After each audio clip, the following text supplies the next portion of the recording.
Hello, everybody. Welcome to episode 110 of Not a Robot Podcast's DC Comics review show. As always, I have my amazing co-host joining me this week, Rob. Oh, God, that was horrifying. And Josh. Why, hello there, neighbors. That was equally terrifying. Oh, man. Jeez, guys, come on. Keep it fun and light, man. Man, it's September 1st. It's time for us to start getting ready for Halloween, man. Oh, man, it's not even October, man. Like, give it at least a month. Yeah, as usual, we will be covering the latest books from DC this week, and we hope you enjoy it. Make sure to stick around until the end of our episode to hear our top 3 books of the week, the biggest stinker, and to find out which titles might just make the dump list. If you would like to support us further, please visit buymeacoffee.com/NAR podcast for either a one-time donation or subscription for access to our Discord, as well as other exclusive content available on the network. But with that out of the way, let's get into some news. Guys, what's new this week? What are you reading? What's new in comics? I just came across a bit of sad news. Oh. Post on CBR 2 hours ago. It was announced there will not be a DC fandom this year. Oh, we were just talking about that. Yeah. Oh, really? Josh and I off the air. Shoot. Yep. Yeah. Yeah, so that's the future of that's in flux now, I guess. Yeah, which I rather slyly mentioned is it's sad because it was fun to have that digital event, but I know a part of it is because they're doing more in-person stuff now that conventions are up and running, and usually their kind of big stuff is around New York Comic Con, which me being the fortunate son of a bitch that I am actually get to go since New York is not too far from where I am. So a part of me is like, fandom, sad to see it go, but also like, at least I get to see the live panels. So I know that makes me sound like a dick, but it's kind of hard not to at least be a little excited about that. No. NYCC is a little bit too far for me to roll. Oh, I so wish you guys could come. We would have such a great time. You better believe it, man. It would be awesome. I'd be able to goad Robin to push me around everywhere. Oh, man. All right. As far as news goes, I've just got a couple pieces. I mentioned something to you guys off air. We were talking about Liam Sharp reinventing his artistic style, and I just shared a link in Discord about how Alex Ross has done the exact same thing for his new Fantastic Four graphic novel. You can I didn't know you read that. Definitely pick up Neil Adams, Jack Kirby vibes going on. But holy shit, man. It looks so good. It looks so good. Yeah. It's coming out in 5 days. But I fully it's fantastic. Well, I mean, for most of us, Brandon. Yeah, no, it is like it is. I mean, you can pick it up in stores. I don't think they have the digital copy, but most no shit. I think most stores have already put it on sale. So I was able to read my copy yesterday, and it was as gorgeous as I expected. It also was like it's one of those moments where sometimes you take someone for granted. You're kind of like, yeah, Alex Ross, he's great, whatever. But every once in a while, you kind of have to remind yourselves that these people are like the fucking best. And this was definitely that. Because you just look at it and you're like, Jesus, this is why the guy is a legend and hell of a writer too. Right. Yeah. And I would have looked at this, and like I'm looking at the picture that was on the article that I read. I did not know that it was out yet. I know where I'm going tomorrow, but this picture here, if you would have shown me and said, "Hey, what do you think about this new Fantastic Four arc?" I would have been like art, and I would have been like, "Wow, dude, that is amazing. Look at those faces. Look at the cracks in the thing." And if you would have said to me, "Who do you think did that?" I'd have no answer. I mean, maybe Mitch Gradz.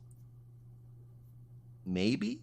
I never in a million years would have guessed that this is painter Alex Ross, and it's just it blows. Well, the my mind. figures, If you haven't, the figures are a dead giveaway. It's the colors, I think, that are just. I mean, I don't think there's any other way to put it aside from psychedelic. Yeah. it's nice. But so that is pretty good. I'm sure that there is. I'm sure everybody's more than aware of this, but we've got some. Did you guys see the trailer for the upcoming Death of Superman 30th anniversary special? No. All right, so it's gonna be like this anthology deal, right? It's just one of the stories. There's several other of them. One is going to be focusing on the Guardian. One's going to be focusing on Steel. Another one just on Jonathan and Martha Kent. But the big one is going to be about John going to school one day, and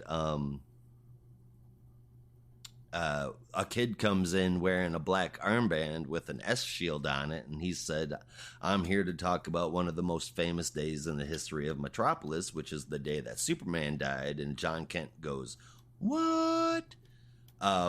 In that same story, I guess, or perhaps in a different one featuring Clark and John, they're introducing a new character named Doom Breaker, which is basically Doomsday, but bigger and with 4 arms. Like he went full on Goro, I guess.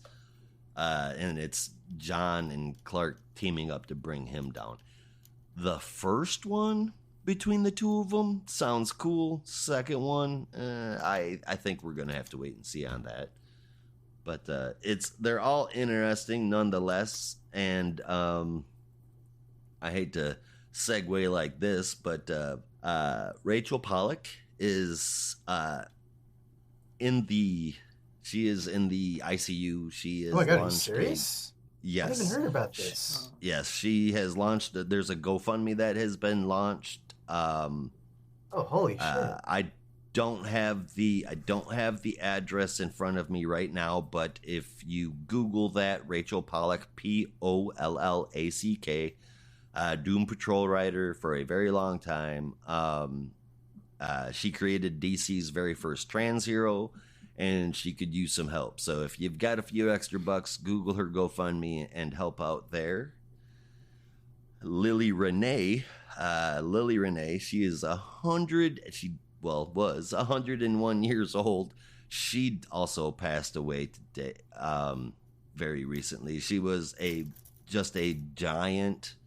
Well, Rachel Pollack hasn't passed, has she? No, Rachel Pollack hasn't passed. Lily Renee has. Lily Renee was 101, but she was a gigantic art storm as far as females go. She was one of their very first female comic book artists during the Golden Age, and she pretty much nobody really paid attention to her until she became a little more famous back in the 80s and 90s, or in her 80s and 90s, excuse me. But yeah, so that's a little sad. She's definitely one of the OGs there. I'm doing horrible transitions today, so deal with it, guys, I guess. Have you guys seen Nemesis Reloaded? Yeah, no, I posted a whole article about that over on Substack that you can check out. Plug. Plug. And you guys can get a chance, stop on over at the Substack, read Brandon's write-up on it, and check out the gorgeous art. It is a little negative, I will admit. That is because, and we discussed this on the Substack. We discussed this on Discord, but I'd still love to do it. Our great debate show, because Lord knows I would like to have a discussion about Mark Millar. Yes. Is as I put it, incredibly hit or miss, and that was a very nice way of putting it, because there are books that he has done that are like just genius, and then there are books that he's done that are so terrible I shan't speak their name, the authority. My point is, it is a little negative, but I think I tried to be a little more analytical with it. So maybe I'm being too hard on myself. But yes, I have seen Nemesis Reloaded. I have seen the art, which is exciting. But I talked about sort of my disappointment with Jorge being slotted as the artist for Nemesis. Huh. Horrible idea there. You complaining about it anyway? No, it's not because he's it's not because he's a bad artist. It's just because it would be smarter. Again, it's all on the Substack if you want to check it out, and also satisfy my ego. It's just because I feel like Jorge would have been better suited creating a new universe with Mark Millar instead of adhering to the already established stuff that Steve McNiven drew in 2009 or whatever year the book came out. So it's been a while. I feel like it's better to create something new, to let Jorge stretch his creative muscles rather than have him adhere to prior established character models and universe physics and all that stuff, because that's kind of what you want to do with a creator-owned book. This is, again, I talked about it on the Substack, but it's essentially work for hire because he's being brought into a universe. He's not creating a new universe, which I felt would have been a smarter choice. And for those of you listening that aren't aware, our Substack is 100% free, and you can find the links to it at notarobotpodcasts.com. Yes. So go ahead and do that, and check out the art because I fucking love it. He's Jorge Jimenez is one of my boys, man. One of my favorite artists. Jesus, I'm having one of those wonderful days. Sour notes. In the news today, there was there was a graphic novel called Genderqueer.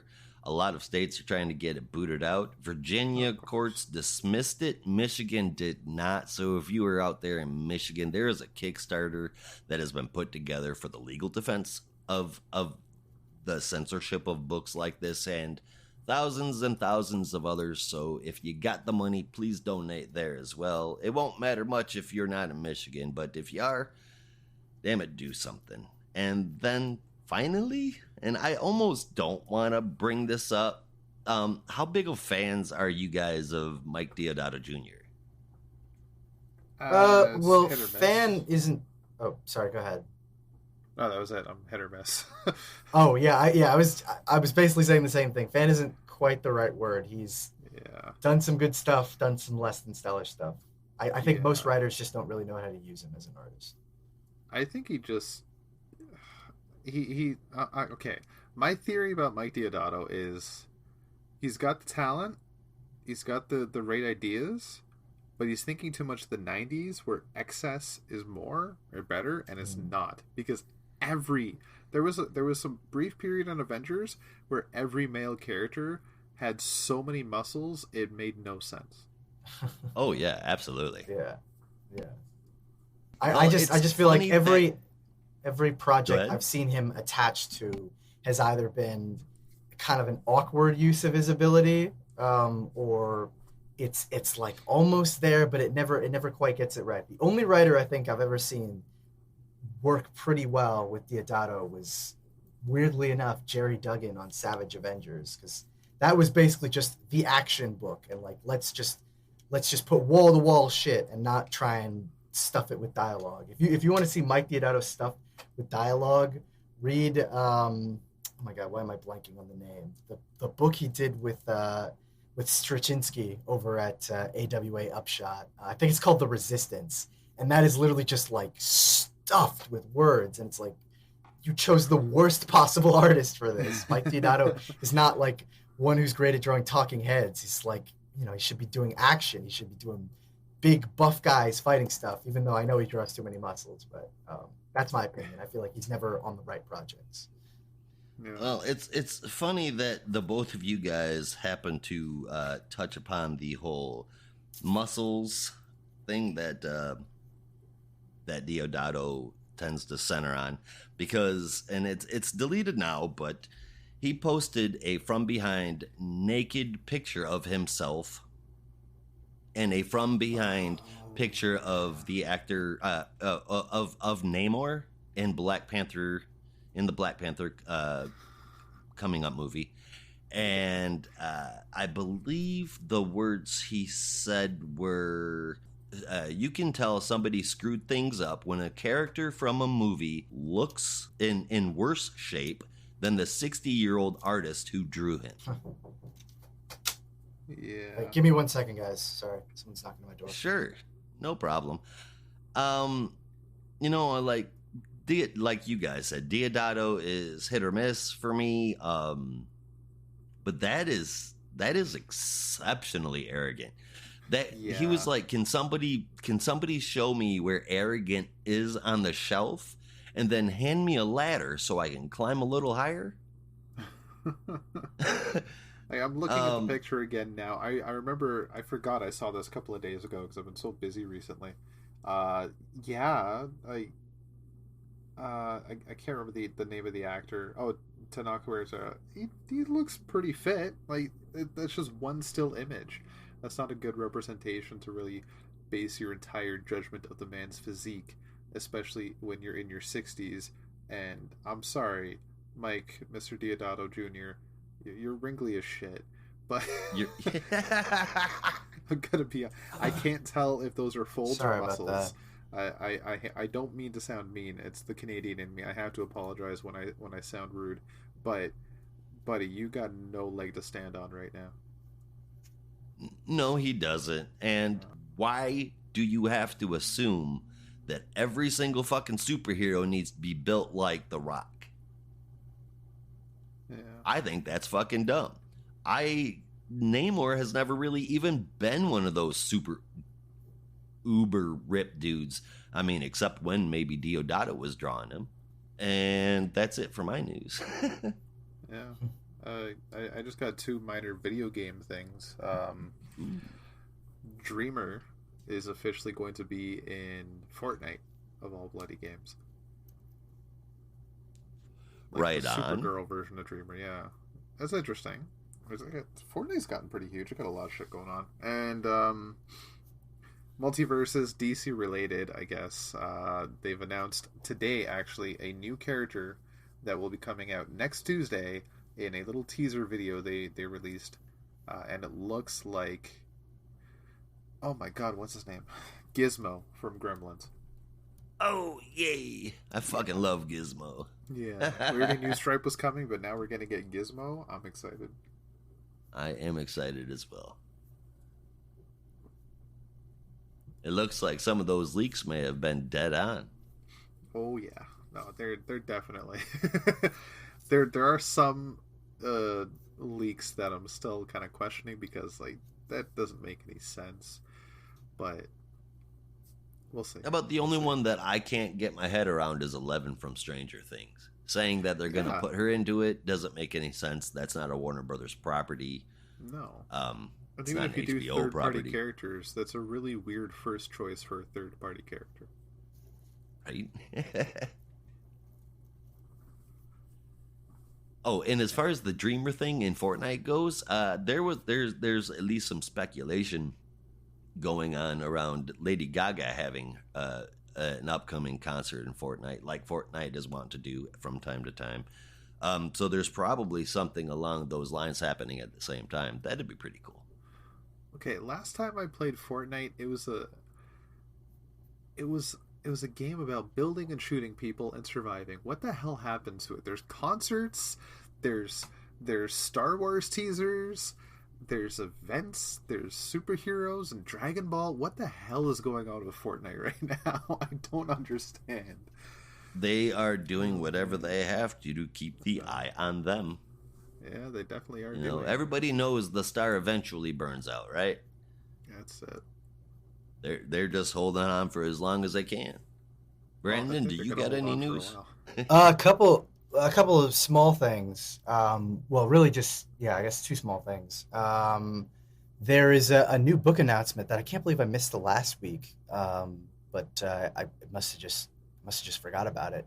But Jason Aaron taking a break from whatever he's doing with the Avengers, launching a new book at Boom Studios, which seems to be the hot thing right now. If you want a big successful book, you take it to Boom, and it blows up.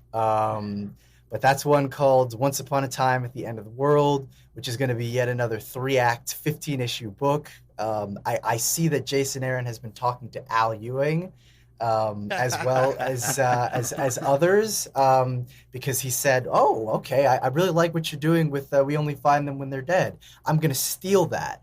And that's exactly what he did. As he Because is wont to do. yes, as he will be doing essentially that. It's a 3-book story, just like We Only Find Them When They're Dead. Only the difference is each book, which is an arc of 5 issues, respectively, will have a different artist. So the first one will be, and I hope I don't butcher the name for this, but the first one will be an artist by the name of um, Alexandra Tefenki. He did a book called The Good Asian with Pornsek Bishishote, which is pretty good, but I'm sorry. I can't, my California accent can't get it. I'm sorry. The second book will be done by Layla Del Duca, who's no stranger to us, did some of the stuff on Wonder Girl and some of the Future State stuff as well. And then the third one, which I'm super stoked to see, is from Nick Dragotta, who, if you've ever read East of West, is just the greatest fucking artist you've ever seen in this generation. But yeah, that should be cool. It's post-apocalyptic romance, so you know it's going to be sweet, falling in love at the end of the world, and I'll definitely check it out. I mean, again, I haven't really been following what Jason Aaron's been doing over on Avengers because it's a little too ridiculous for my tastes. If you want further details, talk to Kirk about that. I think he's still punishing himself with that one. But hopefully this is better. And in Marvel news, oh, go ahead. What were you gonna say? Oh, nothing. Oh, I thought you were clearing your throat to make a statement. No. But yeah, that should be. Yeah, that should be cool. And I believe is launching in either November or December. I got to double check the date on that, but I think it's November. So definitely check that out if you're looking for some other stuff in your life from Jason Aaron that is not Avengers, though Punisher isn't that bad either. And then the second one, it's just kind of a short one, but I love talking about what I'm reading, and I feel like we never get to do that enough. But I started the Captain Marvel run from Jim Starlin recently. I literally just read the first issue today, and it's so wonderful. It's so wonderful, and it's so 70s too. And I hope to give you guys more updates on that. But the first issue was definitely different than what I expected. But it should be an exciting ride. I've heard a lot of good stuff about this, and I'm finally getting a chance to sit down and read it. So that should be fun. But that's all I got. Actually, speaking of what we've been reading, two. I guess we'll never know what Rob is reading. He's frozen forever. Oh no! It seems that that's the second time Rob's dropped out. So let's wait a second and see if he will be coming back. There he is. Okay, sorry about that. You left us in suspense. We never knew what you were reading. Right. Yeah, Transformers Last Bot Standing, which is the final Transformers story, I believe, from IDW. Yes. Issue 4, the last issue, came out yesterday. I've not had a chance to read it, but the first 3 issues were quite thrilling. And if you're okay with spoilers, which you find out in the very first issue, which the Last Bot is, which if you remember my rant a few months ago, I was saying if the timeline is correct and to be intact, it must be a Maximal or a Predacon, maybe somebody from Beast Wars, but no, it's actually Hot Rod, Rodimus Prime himself, wow. Which I think is a really nice choice. They put a lot of stake in recent issues, recent stories about Rodimus being the true leader. So it's not an obvious choice. Well, it is for the IDW comics, for what they've been doing with him over the past 10 years or so. For what they've been doing, yeah, it's a really good choice. They even had a little event called the Death of Optimus Prime, and that's basically the story where Optimus he didn't really die. He just quit being a Prime and went back to being Orion Pax. So essentially not being a leader anymore, and that left Rodimus to be the de facto leader of the Autobots. So they really pushed for him, especially after the big story in Transformers the movie from 1985. Yeah, I get it. It's been pretty good. Definitely check it out, especially if you're a Transformers fan. It does actually have what may or may not be hints towards how the Autobots and Decepticons became Maximals and Predacons. I guess we'll find out with issue number 4 if my theory is correct. And in all my Dollarama finds, I found a copy of Grant Morrison's Batman: The Return of Bruce Wayne, which I am almost done. And guys, yes. you were right. It is a hell of a ride. Yeah. I remember reading or hearing about people complaining about it when it was new, and I don't understand why. I still love that one. I know people have mixed opinions, but people have mixed opinions about RIP too, and I unapologetically love that story as well. Yeah. Oh yeah. My point is, fuck people. Yeah. Fuck people. They don't matter. They don't matter. Fuck them all. All Fuck that 'em matters all. is you. Yeah, no, it is very fun. Well, I'm curious. What did you think of the? What did you think of the? I'm trying to remember exactly, but I think it's like the Old West issue where he meets Jonah Hex. Jonah Hex. Yeah, Yeah, that was wild. I'm halfway through the noir, like the mystery. Yeah. Where he's in like I don't know 30s or whatever. Yeah. Yeah. Yeah, the Wild West issue was interesting. I really liked the pirate issue. I thought that was it was so much fun. Really cool. Yeah. Even if it's the first, I like the caveman issue a lot too. Yeah, I like the idea of that. Yeah. Yeah, the fact that cave eventually turned into the caves under Wayne Manor. Yeah. Just Genius. is wild. Genius. Yeah. And honestly, I don't know why I didn't think of it at first. I was almost done the first issue with the caveman before I realized that was Vandal Savage. Mm-hmm. Oh, which, yeah. And right, yeah. Makes sense. There's like I forget if he's in that issue, but the old man who's there, or maybe I'm thinking of Final Crisis, but there's like when he goes back to the past, there's like this character that you made at the beginning of Final Crisis who Metron introduces the concept of fire to, and he's the same man that's like in the old man that's in the cave that dies, I think, right as Bruce arrives in the past or something. But that might be in Final Crisis. I forget if it's in The Return of Bruce Wayne. But that I think it is, and that was like the perfect connection. I mean, I actually just went through the first issue of Final Crisis in the past couple of months too, so now I also don't remember. Yeah. I have my copy of Return right here. I could just take a look. I think the individual stories of that were good. I think the overall premise of it was really dumb, but I'm just not a fan of that shit. Like, we're gonna send you 1,000 years back into the past. You're gonna have to fight your way up back to the normal time. I've seen it done a few times, and it's just not my thing. Seeing Bruce Wayne as a caveman or as a pirate. I don't know where I've ever seen that before. I think that's why it was kind of just like Batman beyond the bounds of time and space. It's almost mind-boggling.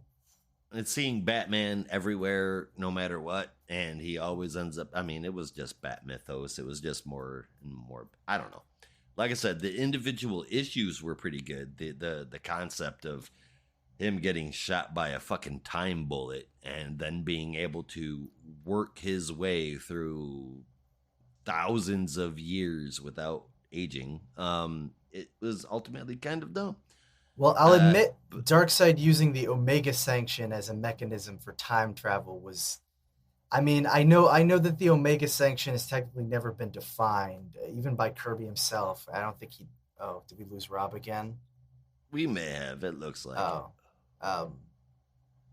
What you were saying?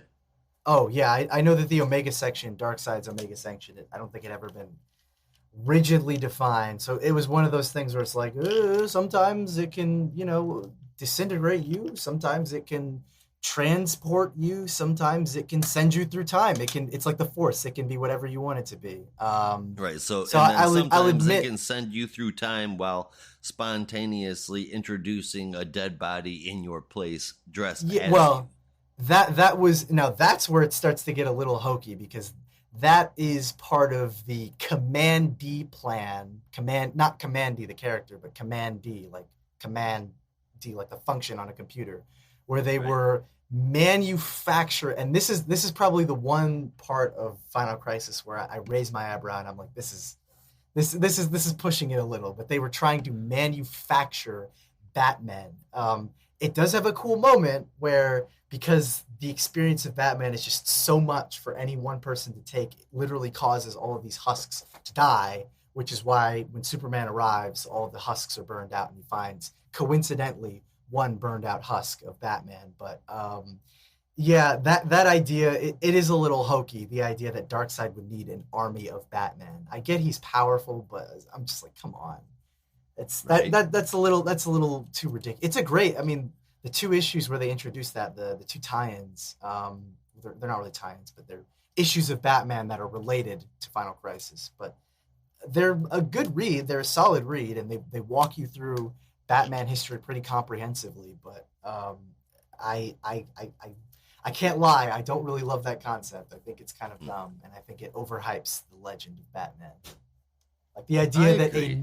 the idea that an apocalyptic would look at this mortal man who, yes, has experienced quite a bit of trauma and is an expert planner, but would seriously go, you know what? I need an army of this guy. It's like a little hard to believe. Um, Yeah. it's a little too Because ridiculous. fuck the parademons. Yeah, or even like an army of Speed Force beings, like beings that could tap into the Speed Force, or an army of Right. Supermen, or manufactured Amazons, or I don't know, like of all the people you could choose from the Justice League, you went with the guy who, yes, is an expert planner, but like a lot of that is resources and money and time and planning. And I know he's an apocalyptic, and I'm sure he has that in spades, but you would have to give that to every single member of your army, and it would be impossible. It's not like with the with James. Oh my God, can't talk today. With James Tynan's idea of like the army sponsored, you know, basically a Navy SEALs version of Batman, because they would obviously have the funding of a military, and they would be trained, and it's soldiers who are learning how to operate like Batman. Like that makes sense, sort of. But this was like, oh yeah, I'll just have an army of them, and I don't know. I guess I'll give them some weapons, and they'll figure it out because they're Batman, right? Like surely they'll know what to do. I guess. I don't All know. right. It's Yeah. like I said, Because it's a little too it's hokey. Batman knows everything and can do everything. So that's just the Yeah. way it is. Rob is having some internet issues. He's doing his best to get back on with us. So while we're waiting for him to do that, we're going to go ahead and move forward with the show. And I guess that means the next time, or the next thing that we're going to discuss real quick, since we've been bullshitting for almost an hour now, is honorable mentions. I got three to shout out for. First is DC's Saved by the Bella Reeve. That was a fun book. Harley Quinn, Real Sidekicks of New Gotham, number one, is a companion to the animated series, and it is actually really cool.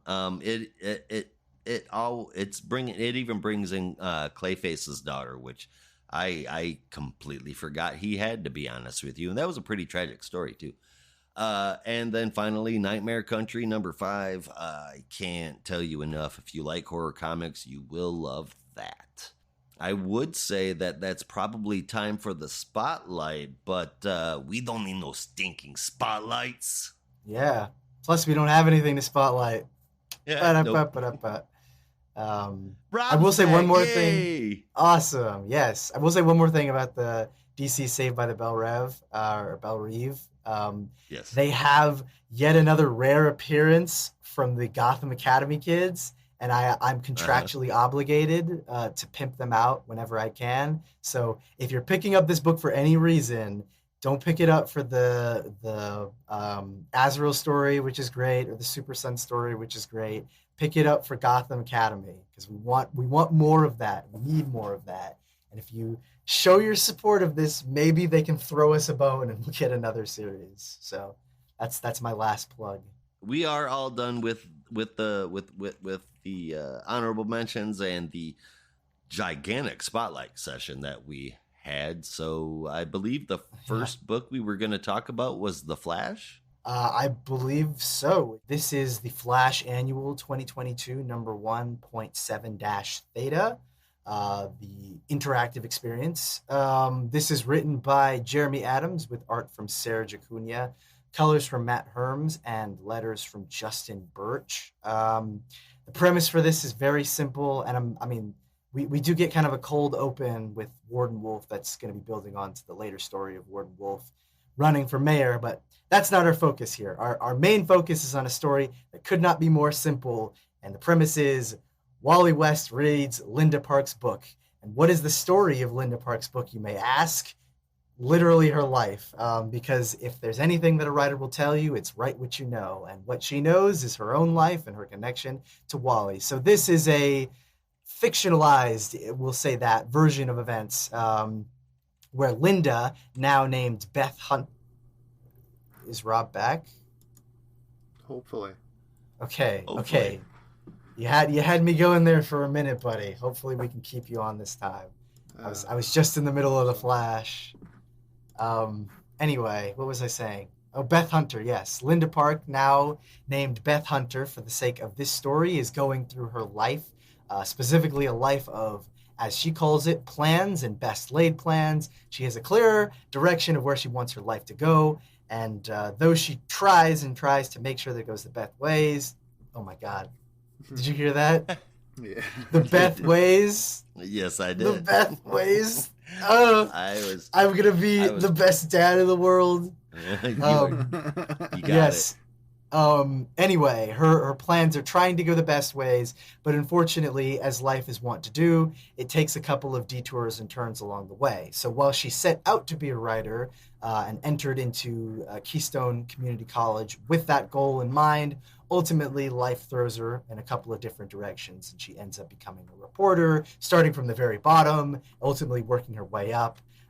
She gets married while she's in college, but that gradually falls apart because I assume her commitments were taking precedence over her marriage. And so her life plan did not exactly go out the way that she had hoped. But it's all good because she's happy where she is. She's focused on her career, and her career has now taken her to the wild and strange lands of New Mexico, specifically the dusty realms of New Mexico where something has been decimating the cattle. And that creature, that strange creature, is headed right for Linda. Oh my God, what is she going to do? Well, have no fear. The beloved hero, William East. I'm speaking too much a little bit from life here, but we all know But his friends call him Billy. His friends call him Billy, and I'm surprised they don't call him Wally, too. But she's saved at the last minute. Oh, I hear an echo. She's saved at the last minute by William East, who introduces her to the rest of his not rogues friends called the Golden Recovery Crew. And in this version of events, Wally, who is still kind of a lovable scoundrel, is not exactly the heroic Flash that we know. He's a bit more of a thief in this version. But we meet the rest of his team, who are all very much inspired by the real-life rogues of Wally's life, including a character who I think is literally just called Wrathaway. So nice job, Linda. You couldn't even come up with a new name for Pied Piper. But like I said, you write from experience. But they are teaming up to basically fight against a plot that Kadabra has been initiating, and we see we see William and the rest of his team go up against them. And in the midst of it all, in the chaos, we see the burgeoning love and finally the official love between Beth Hunter and William East. And as Wally closes the book on Linda's fantastic tale, he realizes that his wife is just the best person in the world, which warmed my heart. And Mhm. later takes Linda on a wonderful romantic date to, I believe, is Rome or Italy. It looks to be Rome, where they have a wonderful heart to heart and a little bit of a scary moment at the end before closing the chapter on this strange installment of the Flash. This was just an absolutely loving issue. I would say a beautiful tribute, in a way, to the life of Linda West, even if it is a fictionalized version of events, with such a wonderful and sweet ending that really puts the stamp on Linda and Wally's relationship, and makes me wish I could have something like that too in my life. It's absolutely beautiful, and just like I said, just a great tribute, just a great reflection on Linda, and even if as I said, it's a kind of a fictionalized version of events. You kind of know what the story is really about, and it's serving its purpose in honoring the life and times of Linda Park West, who's just a phenomenal character. Um, yeah, I think I've said Agreed. pretty much all I need to. So I gave this one an 8.5 out of 10. I had a lot of fun with it. I think that it was everything that you said, and probably almost a nod to how in the hell are these guys still okay as a couple when all he does is stop by, drop off whoever he rescued, and then run out before he can finish eating. And this is why, because they make such a wonderful team. No matter what is thrown at these guys, Wally and Linda, they are always going to be there and be there for each other. Um, Serge Acuna and Matt Herms, this is like the perfect example of the right way to use lines for shading all over the first page of this issue, and as well as the cover for Linda's book.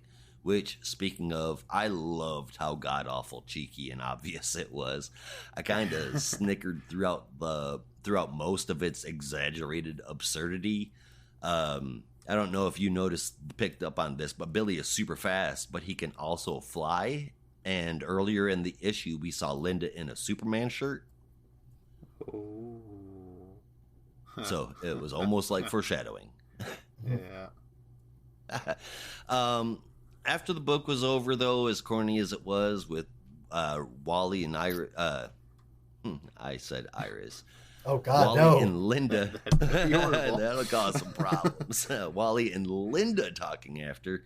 I got a little emotional. I felt the feels, man. When you find someone in your life that does that, don't let it go. Sometimes it Ugh. takes you nearly half a century, but that's just me speaking from experience. Anyway, it was a super sappy I hear you, ending, man.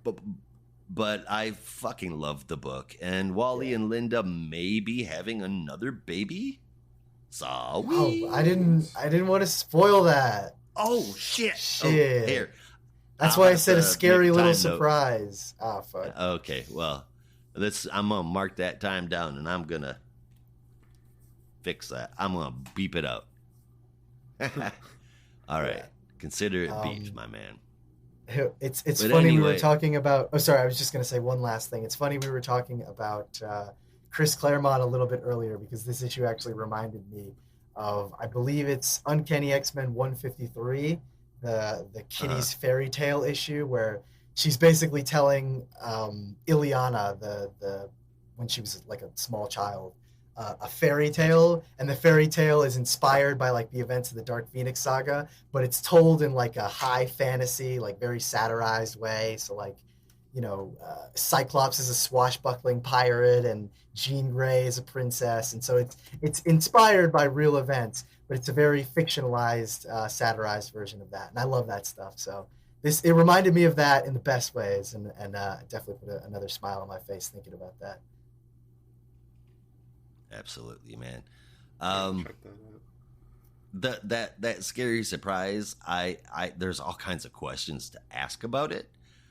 Um, Mostly, how is it affected? You know what? I'm not even going to get into that because I can kind of give it away. But Yeah. I can't tell you enough how much I love the art in this issue and the issue itself. I gave this a 9.25. Right on. Yeah, this whole issue was just adorable. Very cute, a lot of fun. I can't wait to see more stories with this pair, this couple. Easily one of the most wholesome couples in comics right now, at least Oh yeah. nowadays. I obviously don't know way like anywhere near enough about Wally and Linda throughout the 90s. So I don't know how the relationship was back then. It was very much cat and mouse, Oh yeah. particularly Yeah. Wally as a very overeager cat. We'll say that much Oh, before Linda yeah. finally was like, Kinda had that vibe. all right, settle down, boy. I'll throw you a bone. I don't Uh, think anybody could ever sum that up better. yeah, yeah. Yeah. Yeah, the West family, Wally, well, at least Wally's family, Wally's part of the West family is easily one of my favorite DC families. Oh yeah. Between Jay and Irie, even Wallace right now, just a wholesome family that even the Kents would strive to Yeah. hold a regard to. I Except would for say. Wally's parents. Fuck them. Yeah, Everyone else is cool though. yeah, just the current Wests. That's all. Yeah, yeah. Yeah. So I gave this an 8.75 out of 10. The art was fantastic. The story was interesting. It's pretty much what you'd want in an annual, I'd say. Yeah. Well, I mean, yeah, you know what? No, I was gonna argue with you, but you're right. It is it's a relax and escape, and it's also tied to the main story, and that third part, that being tied to the main story, is something that I love when they do Yeah. it in an annual. But the fact that this just wasn't a nonstop continuation of the story, and they took a break and told a good story within the overreaching one that's currently running. I think they did it wonderfully, man. Mm-hmm. Definitely. Mm. Yeah. Yeah, Although it's now- frustrating when you get an annual that is really just an oversized story that has nothing to do with anything else. Yeah. Yeah, that Although- oh my although god, now- that pisses me off. I have to ask, who is the better writer? Because as we know, Linda is not the only spouse of the Flash to have written a book. Iris West, rather famously, did her life story of the Flash, although I don't think that's in canon anymore. But that was sort of like the de facto story of like Barry Allen and the novel of the Flash, and Iris's testament to her relationship with Barry and the story of Barry's time as a hero. So now the question is, which one is the better one? Because you have to throw them in a cage match together and ask yourself, is it the life and times of Barry Allen, or I think it's just the life of Barry Allen, or I think it's the life story of the Flash or something like that, or is it best laid plans? So All right, so send in your scores, viewers. let me put it to you like this: your opinion, the Iris one is like a Emily Dickinson love poem, where you're pretty sure that's what it is as a love poem. And then the Wally and Linda one, this is more like one of your super cheesy yet enjoyable Hallmark movies. Oh my god. You're not wrong. Yeah. You're not wrong. I mean, I hate to say that, and I hope my wife does not listen to this episode. But yeah. that one sentence is gonna. I will have lost so many arguments. Yep. I completely I understand that. I would be in the same boat. Oh boy. All right. Well, I suppose we are all done with the Flash. You guys want to zip on out of? Oh shit! Defense City. Thank you. I was like, it's not Coast. What am I? Nah. I'm just confusing everybody today. Well, I was gonna say, I was like, if Linda can write a book and Iris can write a book, I think we're all just waiting for that moment when Joan decides to write a book about her time with Jay Garrick.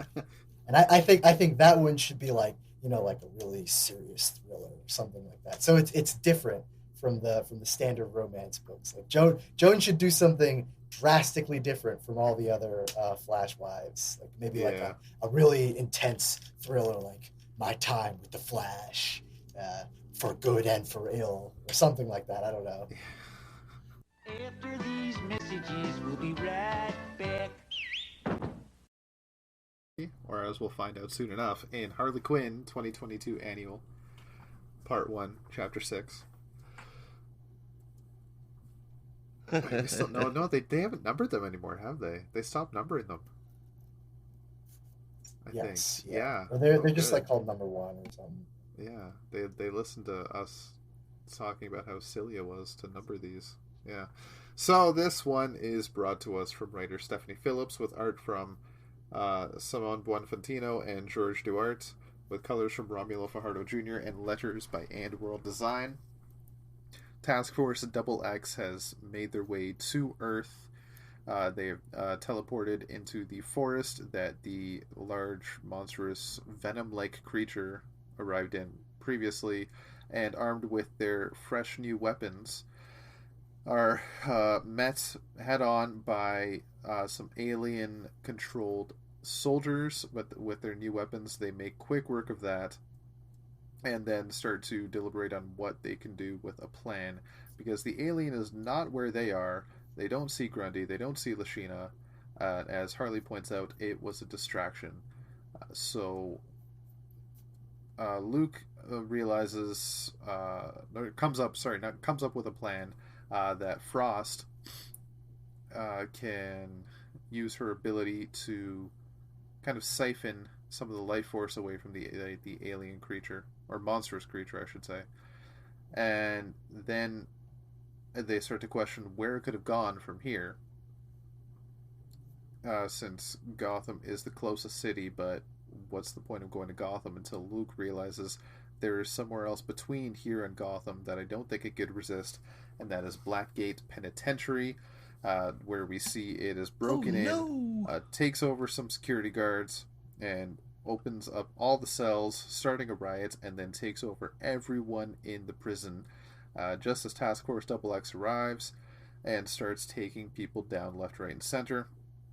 Frost uses her ability let me to interject here real quick, since you're talking Yep. about people being taken down left, right, and center.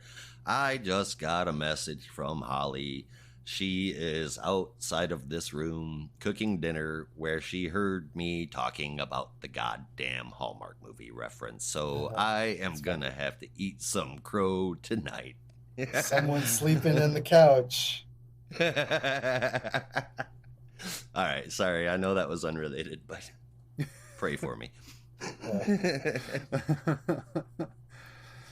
Alright, so they free a guard and realize, or they don't realize, but they free a guard and get some information about where it could have gone. Or Harley, Frost, and I don't remember that character's name. Verdict. They break through a window and head off towards the alien creature, but are met by a controlled orca. And Harley makes some quick orca sea-based jokes, but nobody really laughs, including the famous krilled now, cheese. Now, back to our program. I laughed. Yeah. And they eventually start to take down Orca, but Verdict, after Orca is frozen by Killer Frost, Verdict tells them to go ahead, and she will hold Orca off.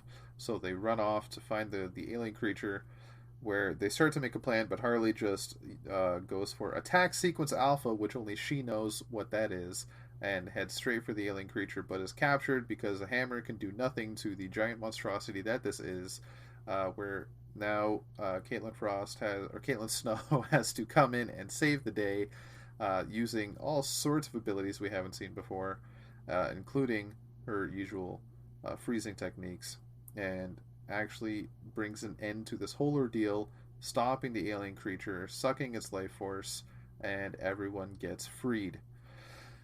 They come to Harley is alive, just barely, and then they all start to regroup, and Luke heads off to try and get everything functional again. But Harley gives him a pep talk because he's still not feeling the greatest about being the cause of all this. And then Harley tries to come up with an interesting name for him going forward, which is Jack and the Fox, which is kind of interesting. That makes Luke laugh, which really cheers up his spirits. I don't know So what he's talking about. He already has a name. It's yeah, Shadowhawk. Have you seen that costume? Right. It's literally just Shadowhawk. yeah, He's just missing the mask. yeah, I could see that. Yep. He looks exactly I the think I same even as mentioned that the Shadowhawk. last. Yeah. I think I even said that last week. Yeah. Christ, I'm surprised just- Valentino it's- didn't sue. So after that, they all then go for frozen yogurt and just relax after having saved the entire world, and that is the end of the story. Harley gets her wish. In a little bit of a backup story, which was written by Stephanie Phillips with art from David Baldion, colors from Antonio Fabela, and letters again from Underworld Design. Harley and Kevin have gone off to Vegas, where Harley is spending her hard-earned money that she got from Luke and the adventures she had with Task Force XX. But they are being targeted by at first you don't realize it, but turns out to be an FBI agent claiming that she has something, but she has no idea what it is. And as it turns out, it's actually an alien that snuck on board to wherever they are, snuck into their hotel room, and they don't know what to do with it. So that will be continued in Harley Quinn number 22 as a little tease to the upcoming storyline going forward. And that's the annual. I thought it was quite interesting. At least for this story, it was a very interesting story for everyone, I think, besides Harley. Like, Harley was really just being Harley the whole time, but everyone else had a storyline. They had character growth, they had purpose, they had plots, and Harley was kind of just there, which I think is kind of weird considering it's her book, but yeah. Gotta make room, right? It's, yeah. Well, the thing about The whole thing is that kind of is, true. yeah, it does say the end with a question mark at the end of that. So, Yeah, are we gonna see a whole lot more of Task Force XX? I hope so. I thought it was a pretty interesting team, especially with Shadow Fox. You know, I think that'd be really cool to see Luke. I like it. Luke coming back. I honestly, anyhow, in 2 months, if he shows up and says I picked the name Shadow Fox, we need to start like getting some royalties. So, Oh, God. Absolutely. yeah, I'm very curious to see where Luke is going to go from here, because this is the biggest character growth for Luke since I think he took on the moniker of Batwing in the first place. Yeah. So, I don't know. It was an interesting story. I didn't dislike it. I can't say I overly enjoyed it, but I did enjoy it for what it was. I gave this annual an 8 out of 10. The story going forward will be quite interesting, I hope. Harley Quinn so far has been a decent book. Can't really complain about it. No, last few issues, especially this whole weekly deal, has been working out pretty well.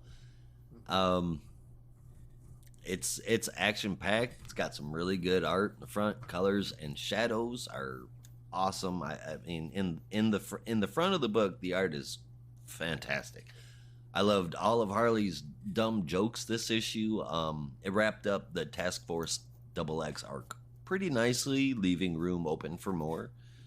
In the back half, Harley going to Vegas, knocking out the FBI, discovering an alien, and then never getting her damn cheese. That is a classic Harley story, man. It needed a few more puns, but we got lots in the first half. Was this spectacular? No, but is it what I'm looking for from a Harley book? Yeah, I mean, pretty much damn near. I'd prefer it was all just one story, but I like intelligent Harley right there alongside with crazy Harley, and there's much more to Harley than this, but this is the Harley that was needed for this story. Just working Quinzel a little bit more, and that'll work. It's not a masterpiece of a comic book, but I did enjoy it. I am going to say that while I didn't hate the art in the second half of it, I certainly hope that is not the art style continuing with the book. I want more of what's happening up front. I gave it a 7.75 out of 10. I gave it a 7. The only comment I had about this I already made with the Shadowhawk comparison because I find that hilarious. and I had to double check. I was wrong, but I thought the colorist on the first story is Romulo Fajardo Jr. And I thought in like a weird, strange connection, he also did the cover to the most recent last Shadowhawk book that just came out this week. Now, he did back to not. our program. Right. Okay. Yes. But he did not, and I was like, oh, that would make it so much better. But he did not. So unfortunately I can't make that Shadowhawk in spiritual. so long. It's okay. I It's okay. recently completed the first series on part of my Image binge. It is okay. It's probably the third best of the original Image founder titles. It's a little tone deaf, I think, was my biggest problem, which maybe others won't have, but it was the way it handles crime was it feels very tone deaf on that half, which I know it's a comic book, like I can't expect a realistic portrayal of crime, but yeah, it left me a little cold, especially because he's going around snapping people's backs and shit. But anyway, yeah, Luke Fox, Shadow Fox. I would be shocked if Valentino didn't sue. Fox. I hope he Thinking does. outside the fox. For his sake, I hope he does. Just to spite them. Like, don't even ask for a lot of money. Just do it for like 10 grand or something. Like, just a minimum amount that you could ask for, just to kind of fuck with them. I would love to see that, but it probably won't happen. But anyway, 7 out of 10. 10 grand, and you demand that they name him Shadow Fox. Yeah. Well, no, it would just be like you have to cease and desist all use of this costume and any references that may have, slight similarities to my character, Shadowhawk, and that sort of thing. Like just a really ridiculous Unless lawsuit. we could settle out of court for a box of milk duds in an envelope. No, yeah. Sorry. No. Oh man. I don't- Anytime I don't- I I can don't- work in a Friday reference. Oh yeah, I don't trust me. I don't think they're gonna handle it like that. Although that would be very entertaining. It definitely would be. What did you say you gave it, Brandon? 7 out of 10. Right on. All right. So not stellar for many of us, but it wasn't a bad book, right? No, just kind of average. Yeah, Sweet. Are we ready for the next one? I Sure. think so. I've been ready for All about right. 8 months now. Ain't that the truth? Writer and cover artist Joelle Jones, and I'm gonna say, wow, that is an amazing cover on the Wonder Girl 2022 annual. As far as covers go, it's the best of the bunch. Action is a very close second, but we'll get to that later. As a co-writer on pages 14 through 18, we have Douglas Marquez, and due to the immense amount of backing, of bouncing back and forth, I'm not going to list the page numbers for the art team, but it is made up of Emmy Lennox. I always have to paste their name out. Adriana Mello, Sweeney Boo, Ben Dewey, and Jordi Belair on so many pages for coloring. Oh, and Pat Brazal for the lettering. This long, I'm not sure how to say it, delayed. It wasn't really delayed at all. You can tell that because it doesn't really tie into any other previous story with the exception of a couple tiny little minor things. I wouldn't call it long awaited because I know that at least Brandon and I forgot that this was even coming, even though I love the character. Anyway, here we go. Annual starts out with the origin story of Yara Flores' Pegasus named Jerry and why he's not chilling with all the other flying horses. And, oh, wait, hold on. Okay, I'm going to side rail for just a moment. Bear with me because I feel like this is somewhat important if you're writing about gods, and that's that you need to research them. I love mythologies. I have since I was a kid. The book asks, what is the plural form of Pegasus? There isn't one.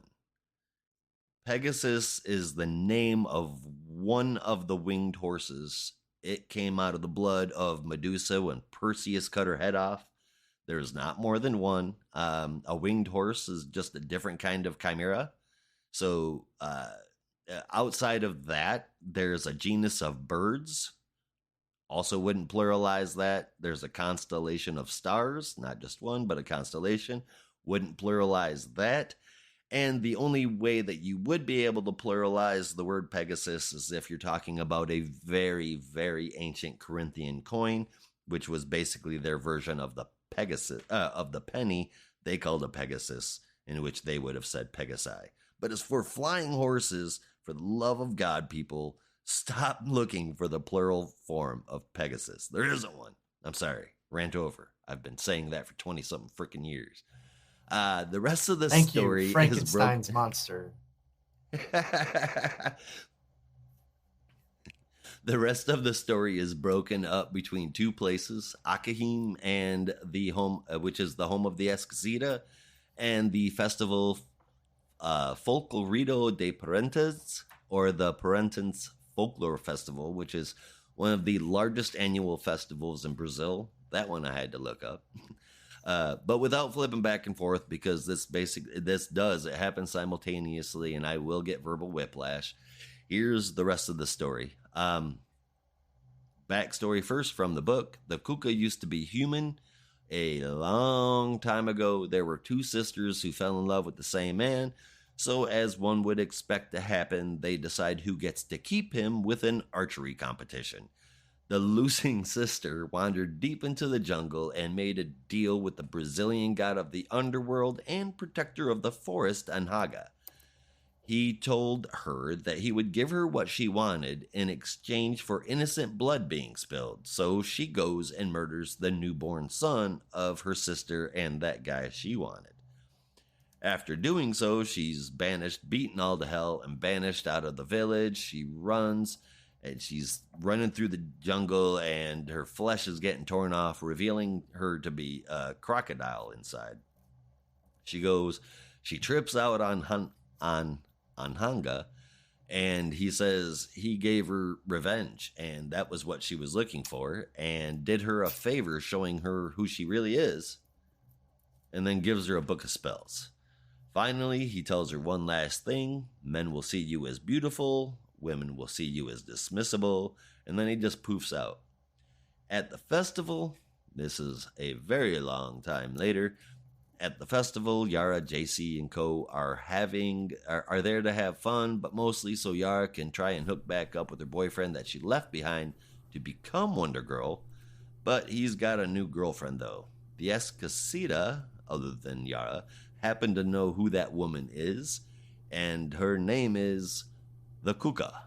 A fight breaks out between the Kuka and the Escasita, and there's a doozy of it with fire and all that, until JC, the littlest one, but probably the baddest ass Escasita, is launched at the Kuka and snaps something completely unidentifiable and never previously mentioned from the Kuka's neck, and boom, everything is, well, on to Akahim. That includes the events of what was happening in Akahim, a creature called the Mapinguari, a Brazilian legend with a few different stories. I did go back and read them. There's some fun videos on YouTube as well, but it's kind of cool. It's basically a cryptid. It's a Brazilian Bigfoot. Anyway, the Mapinguari is attacking Akahim, and that snap that happened a while ago where JC snapped that whatever it was off of the Kuka's neck. It was apparently a satchel of herbs that allowed the Kuka to control the Mapinguari. Taking that off of her neck somehow killed both of them, or at least made it appear so. One last big thing to wrap up before the story reaches its glorious conclusion. She gets her boyfriend back, and then they all go home to start repairing from the attack. I love Yara Flor. The character is absolutely cool, and I'm a huge Sweeney Boone fan. This is the perfect kind of book for her to have her on. Belair's colors are all on point, and Marquez is great. Melo is someone I'm usually a fan of, but I was not impressed with this one, and that bums me out because I want to say that I loved all the art, but I can't. And the story had nothing to do with anything at all. I almost felt like the dealing with this witch was and 70% of the work that was done in this book was backstory, and the whole thing was about Yara getting back with her boyfriend, and I felt like that was seriously bad. It just kept Yara in her little bubble. It didn't advance the character in any way. The voices, the characters, the whole thing is fantastic as far as she goes, but this book is not. I feel like it was a generic story. It was just nothing but filler, and it was not needed. If we were going to get a Wonder Girl story and you fought to get the damn story made, you should have given us a good one. Even if I forgot that this was coming, I didn't forget about Yara, and I want her utilized, not forgotten, but this was a waste of a character. It disappointed me.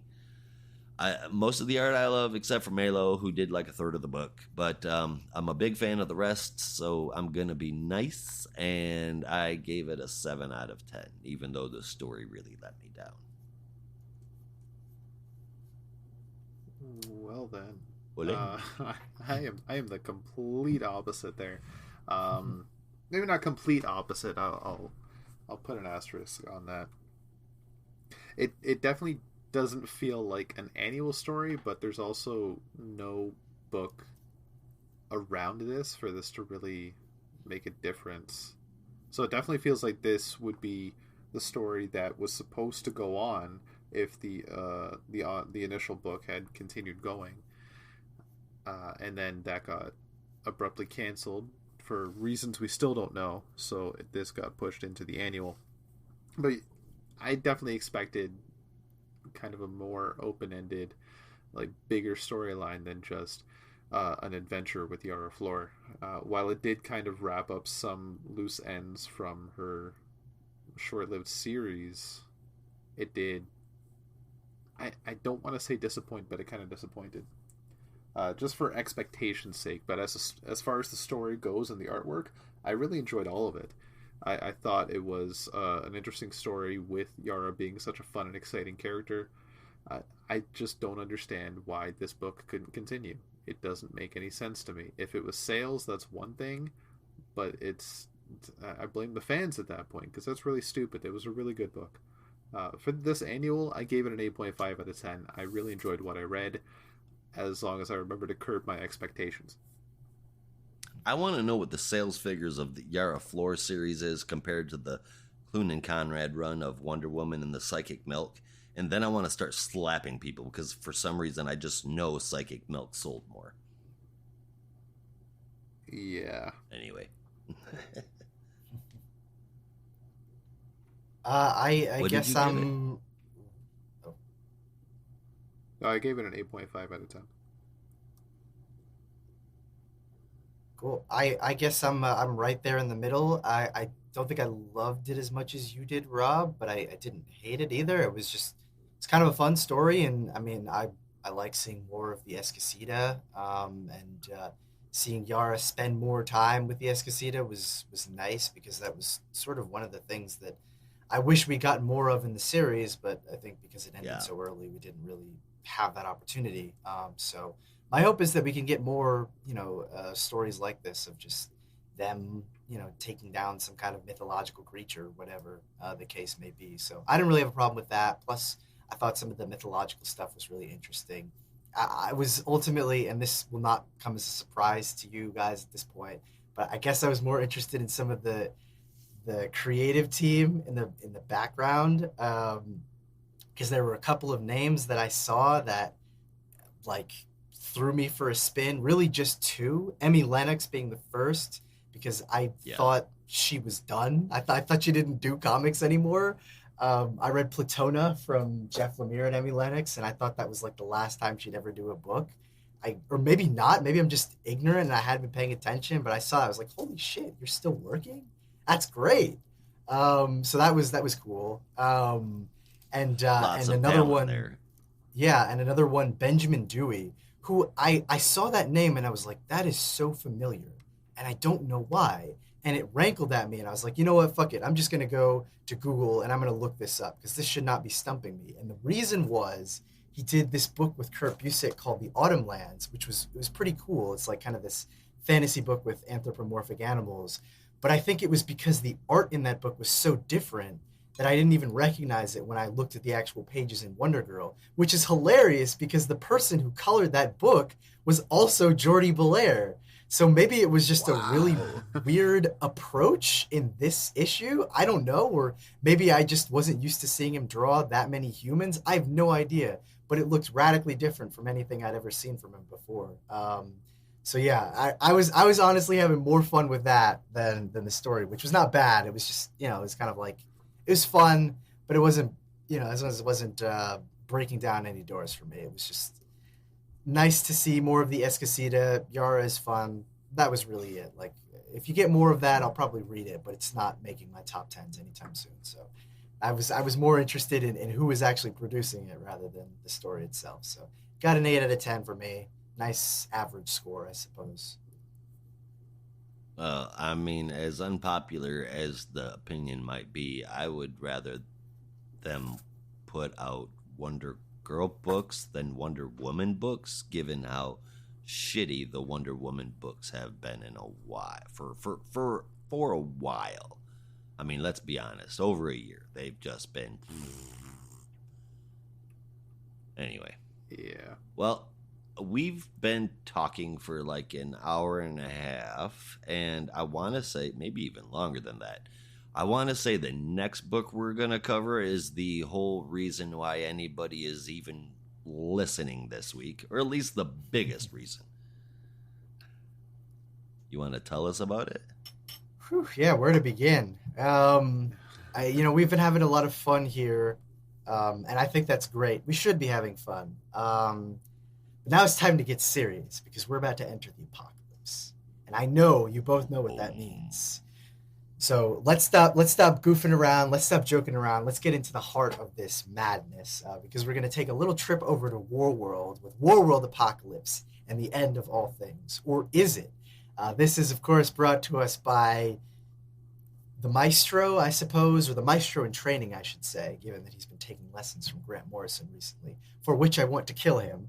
But that is, of course, Philip Kennedy Johnson with artwork in this particular installment by Brandon Peterson, Will Conrad, Max Rayner, and Miguel Mendonca, with colors from the entire thing from Lee Lowridge and letters from Dave Sharp. Now, the summary for this is going to sound pretty short. That is because the story actually reads pretty... Excuse me. Whoa. That is because the story is not petty. It reads pretty fast. And there is a lot going on, but it actually moves a lot quicker. So if it seems shorter, that's not because I think the story is washed. That's just because it's moving so fast.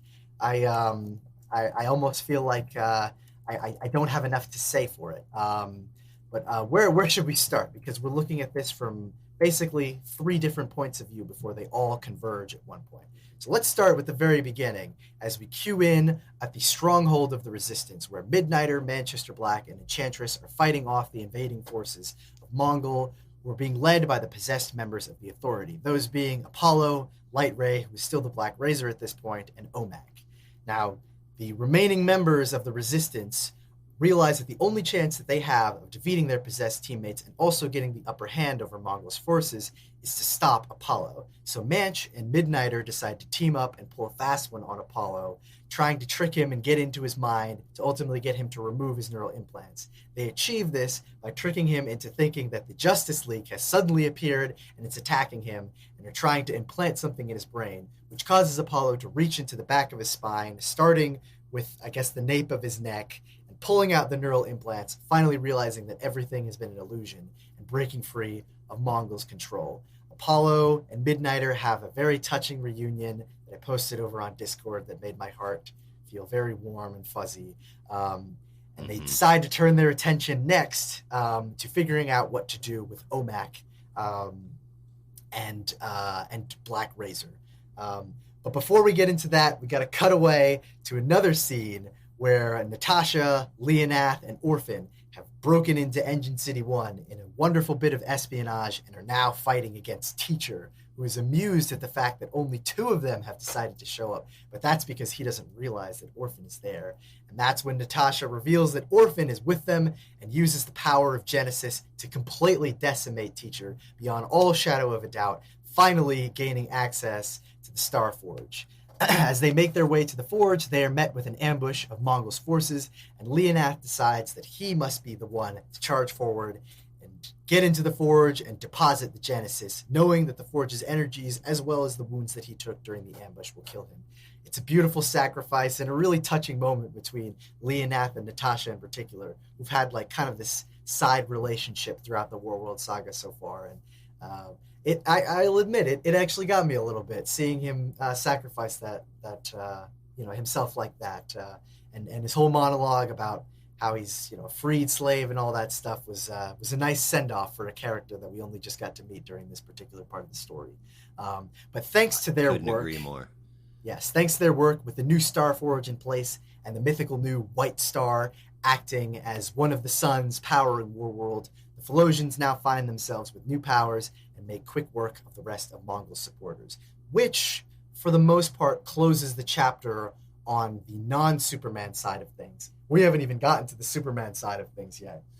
So strap in, folks, because this is where it gets interesting, as if it hasn't been interesting enough. So at the far, far end of things, Clark is finally facing off against Mongol, who has revealed that he has been working with Krillux this entire time, and that he has now decided that this is the moment to strike, especially given that Superman has in his hands the Olgrin's fire, the fire of Olgrin, something that he believes will give him supreme dominance, not only to crush the revolution, but to finally, stake his total control over Warworld for the rest of the time. So Mongol is making his claims and saying that if Clark doesn't give up the fire of Olgrin, he's going to kill the brats and all this stuff. And Clark is still in a state of complete confusion. He can't understand how Krillux has betrayed the resistance as he has at this point. And that's when Clark has decided that, maybe it's better to just give up the weapon. Maybe I should just hand it over and save the lives of these poor Philosian kids.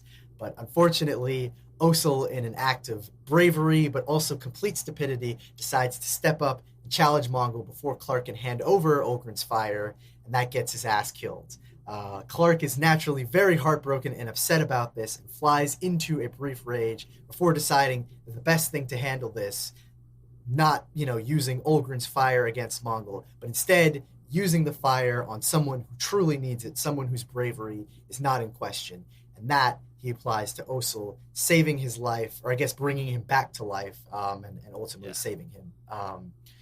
This leaves Clark entirely powerless, right? He does not have access to his Kryptonian powers. As we've established, the Red Sun is powering Warworld, and now he's given up Olgrin's fire and is facing off against Mongol with just his strength and just his fighting abilities. And for the most part, is holding his own, but it's clear that Mongol has the upper hand. And seemingly he does, but as we've already previously established, Natasha and Leonath and Orphan have been working in the background at Engine City 1 to make sure that they can hotwire the Starforge with the White Sun, which they know will give the Philosians powers, as well as some new powers potentially, of a full Kryptonian. And just as Mongol is completely tearing Superman's ass apart, it is that moment in which Superman finally is getting the full powers of the White Star, as Natasha and Leonath and Orphan have succeeded. And now Superman can really give Mongol a run for his money. And it seems like this is the moment where you're going to get the final showdown between Clark and Mongol. Superman's all powered up and ready to go. And Mongol gets his heart ripped out by none other than Krillux, who, being a Philosian himself, is also receiving those powers as well. Finally getting his revenge at the side of things. I don't know if I mentioned this, but I want to make sure I touch it as well. Just before Clark and Krillux have their final send-off, where Krill, having gotten his revenge, is going to leave to get even further revenge in the United Planets. In Engine City 1, the Black Razor, having realized that Natasha and Leonath and Orphan have hotwired the Starforge, the Black Razor has made their way to the Starforge in order to try and stop Natasha from, doing anything further and hopefully dismantle it so that the Phalosians can lose their upper hand. And that's when Omak decides to chase after her, ultimately sacrificing themselves to save Light. Well, she will eventually become Light Ray, but to save the Black Razor's life, remove the spirit of the Black Racer from Light Ray, and ultimately giving Leah her life back, but sacrificing herself in the process. It seems like she's just clinging on to life, but in all likelihood, it looks like Omak may be dead, although Leah does say she's going to do everything she can to try and bring her back to life. But that is ultimately where we end things. Light Ray is now back to Light Ray. Krillux has gotten his revenge and is off to fight the United Planets, and we get to see his final warning message at the end as he is talking to Ambassador Eliosh, one of the Lord Premiers of the United Planets, informing him that his journey across the United Planets and the recompense that he's going to bring upon them is only just beginning, because of everything that he did to the Phalosians, having sold them out to Mongol in the first place and triggering the chain of events that started this story. And we get that final closing moment with Krillux. We also get the closing moments of Warworld, where the Phalosians and the Resistance are celebrating their victory. And Clark does the one thing that, of course, anyone would expect him to do. Following that celebration, he makes his way right back home to see Lois, sweeps her off her feet just as she is writing a letter to send off to Clark, letting him know how much he misses, or how much she misses, their time together. In particular, one place where they were, spending time together. Clark makes his way right back to Metropolis and gives her a warm, sweet embrace, thus closing the chapter on the Warworld apocalypse.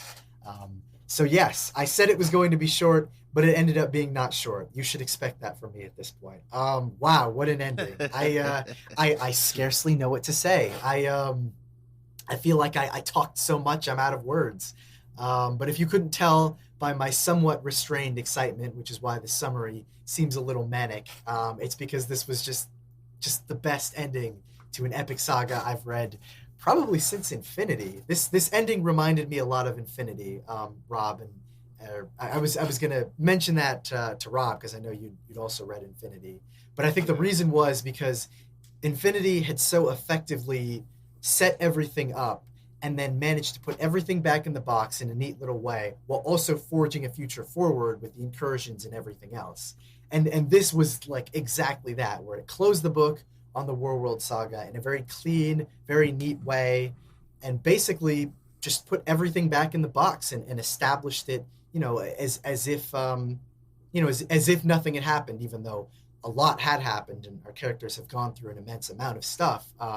But it put everything back together quite neatly and quite evenly, while also setting up a new future for Krillux to take on the United Planets, which I really hope they don't just leave out there. I hope that is, next for Philip Kennedy Johnson. And my hope is that's not going to be in Action Comics. That's going to be in a book called Justice League.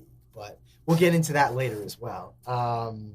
It closed the door on everything in a very neat and even way. There was a little bit of confusion on my part regarding Krillux's plan, his ultimate plan, because I knew what he wanted and I knew why he wanted it, but I was still sort of confused in the how. We've already hashed that out for way too much time over on our Discord, so I'm not really going to get into it here. But suffice it to say, I think I kind of understand how he planned to ultimately succeed over Mongol in the end. But suffice it to say, everything else that was not that was pretty clear, pretty even, and resolved itself very neatly. So I had to give this a very well-deserved, very well-earned 9 out of 10. So close to being a 9.5, but I had to dock it a little bit of points just for some of the confusion around Krillux's plan. The art in this book, amazing. Pretty much everyone is firing on all cylinders. I think particularly Will Conrad, who I kind of always been mixed on, I think just did a phenomenal job in this issue. I don't know what he was doing, or maybe it was just the way he paired with Lee Lowridge or something. I don't know, but for some reason I felt like his penciling was on point this month. And maybe it's because fucking it's gorgeous. The ending. Yeah, maybe it's because it's the ending and he decided to pull out all the stops. I don't know, but Will Conrad in particular was, I think, the MVP for this issue, with a close second from Max Raynor. Just a very, very solid, and conclusive ending to the World Saga with some seeds planted for the future.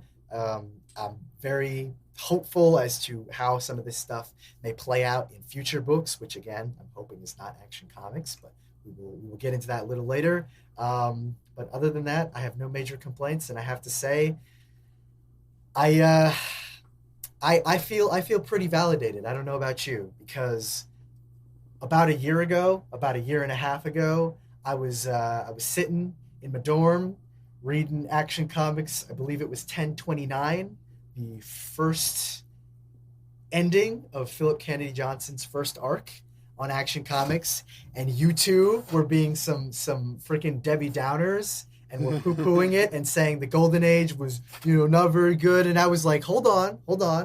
I think there's something here. I think this guy has something to say about Superman, and we're just seeing the taste of it. And I was right. So I get to rub that in your face. Yeah, I will give you. I shit all over that issue. You guys were all, the Golden Age is trash. I can't believe this is what Superman is doing. Like, we just had a year and a half of Bendis, and this is the best they could do. And I was like, hold on. I think there's some stuff in here. I think this might, as it develops, build to something even better.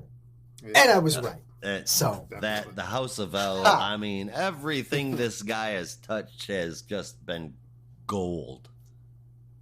Except the Golden Age, huh? I mean, if you go back, I can't even say that shit about that anymore, seeing how it sweeps into everything else. You fucking kidding me? I'm just saying. You guys were doubting. I didn't like it back then. I was definitely a downer. I'll eat the crow on that one, man. Yeah. It was definitely a mistake on my part. Yeah, I guess the moral of the story, if you will, is let a story build out before you make your final conclusions, and you may just be surprised what you might find. But yeah, 9 out of 10 for me. 9 out of 10 for me. Just an amazing ending for an amazing saga that will surely be collected in a beautiful hardcover or omnibus in the future, and read for countless generations to come. What did you think, Rob? So I have thoughts about a tweet, but I will get to the book at first.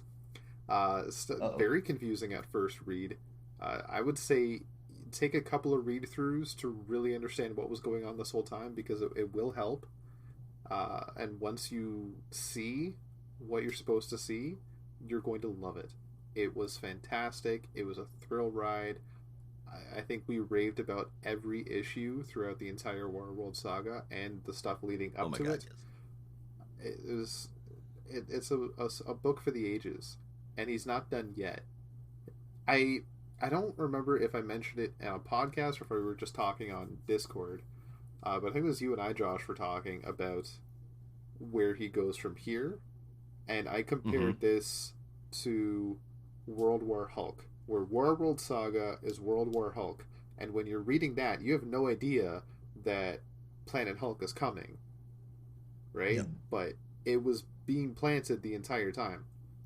And just in terms of storyline arcing and how many chapters it was and how it was split in different storylines, fits the bill perfectly. And I think Philip Kennedy Johnson has one big ace up his sleeve that he's been building towards, that we have no idea what's coming yet, that we don't see coming, and I suspect it may or may not have to do with the Black Racer.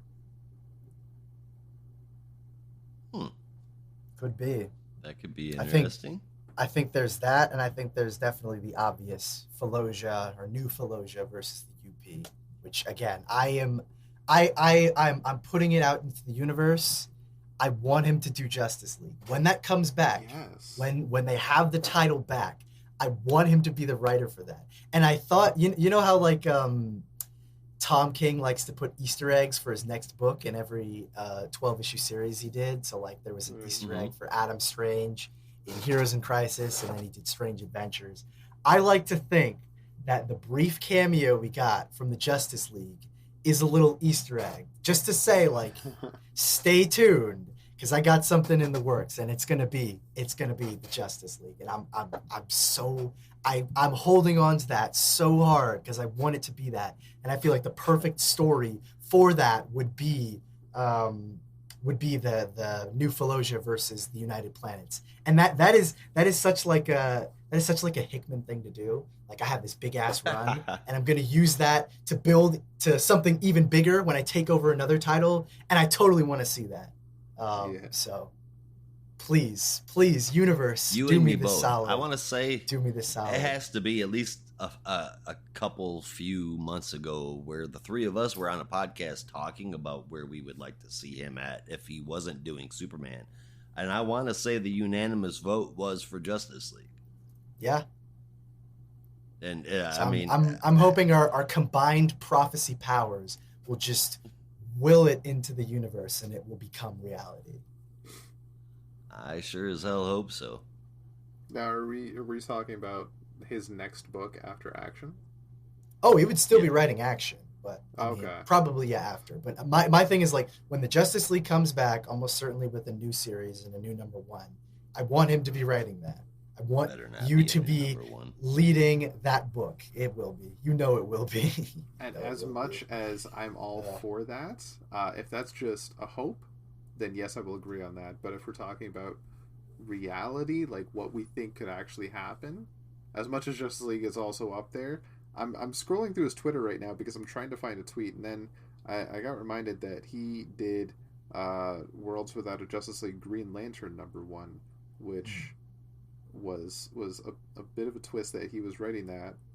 Mm-hmm. Compared to other writers recently that were doing Green Lantern, and seeing as what has been said about the and I'm not just talking about this because of the Green Lantern. I swear, I always feel awkward when I bring up Green Lantern because I feel like I'm just annoying people. That Stop it. the state of the book right now is in flux, as is kind of obvious, seeing as there is none. But yeah. the plan is a 36 issue, 3-part story, 12 issues each. We've had the first part, but Jeffrey Thorne is not necessarily the writer going forward, and that the second and third part could have different writers. That So would be great. maybe Philip Kennedy Johnson is the writer for part 2, if that plan is even still coming to fruition, or he's just going to be writing Green Lantern going forward. Because that's That would also definitely been be a thing interesting. where I think prior to Tom King's run, when DC was doing that Looney Tunes crossover thing, where they just had realistic depictions of Looney Tunes characters, it might have actually been during his Batman run. I don't remember, but It was, he did yeah, it was Elmer Fudd 2017. and Batman. Yeah. But there's been hints before where like a writer has written a one shot featuring a character, and then the next year they take over the book. That's what I'm saying, though. Yeah. That Justice League cameo was a hint. Alternatively, and this one might be the more obvious answer, but I'm going to float the idea out here, and I'm interested to see your guys' response. But now that the chapter of the War World Saga has been, closed, and a lot of the larger story and characters are kind of going to go their own way, I'm interested to see what happens next with the Authority, because obviously Superman put them together for this purpose, for this mission. And so my thought was, if it's not going to be the Justice League that could handle, New Fallujah versus the United Planets, what if it's the Authority? What if this is the time that we're bringing back the Authority? Because we already know DC is greenlighting a ton of Wildstorm books right now in honor of their 30th anniversary. So maybe now is the time that they have a new Authority series that is set in space, handling all the fallout from the War World Saga. So the characters are not just lost in the background. I think that would also Maybe work they'll be as well. taking on Krillux. Yeah, I As think much as that that could would- work just as well. As much as that would be awesome, I honestly, regretfully feel like they're going to be relegated to an Action Comics backup story. Oh, please don't say that. Yeah. Don't even I hope not put that in the world. Don't even put that in the world. So I was scrolling through his Twitter because I'm trying to find the tweet he posted a few months back, teasing the hooded character that has been in Action Comics before and will be unlike anything people have seen before. Because I wanted to get the wording right, because I couldn't. I feel like I'm paraphrasing, and I have that in my notes. I'm still confused about who the hooded person is, because the only hooded person was Krillux, but I don't think Yep. he's been in action prior to Johnson's run. So it was again, and this was the thing that I had said on Monday, where it is never explicitly stated that Krillux is the shadowy figure, but pretty much all signs, especially if you go back and read 1030, which I did, point to Krillux being the shadowy figure, because he mentions in particular, I was the one who first approached Mongol about Genesis, about bringing you to Warworld, about all of this stuff. And if you go back to 1030, the first scene that we see is a shadowy figure talking about the secrets of Warworld and how you need a specific person to unlock those secrets, and that's when we cut to Superman. So it's never explicitly stated, but it's pretty much like all but said that the shadowy figure that has been working with Mongol all this time was Krillux, which I thought was great. Yeah. Like, he didn't have to say it, but you just kind of know. So Fair that was cool.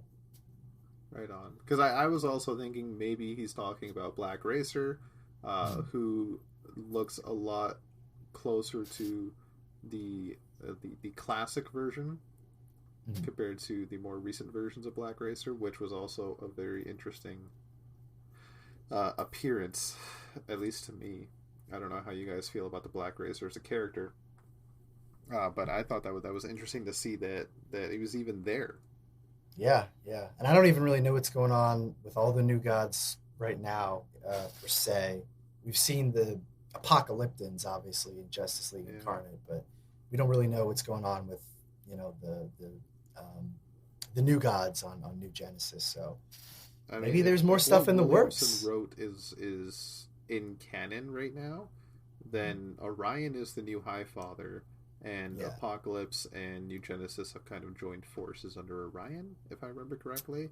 So I think it was just Apocalypse, because I don't think we've really seen any of the the standard new gods. Like there hasn't really been anyone from Light Ray or Mr. Miracle or Fastback. Or any of the ones that you know. Obviously, Fastback, one of the Zoo crew. Fastback being the most popular one. It's my favorite speedster of all time. Oh God, yes. It's eternal. It's amazing and adorable. I'm talking about the infinitely more popular Fastback, spelled B-A-K, because it's Jack Kirby, the troublemaker of New Genesis. And obviously the most popular and beloved character of them all. Maybe New Gods could be a book for him. Speaking of as you said, planting the seeds. New Gods. It's been a while since we've had a New Gods focused title. Yeah, and it's usually been it's usually been handled by like a writer artist, like Jack Kirby, obviously, and then John Byrne and Jim Starlin. So it would be a little bit of a departure from form to have someone writing it and then have a different artist, but it could be something. I don't know. I wouldn't mind seeing that either.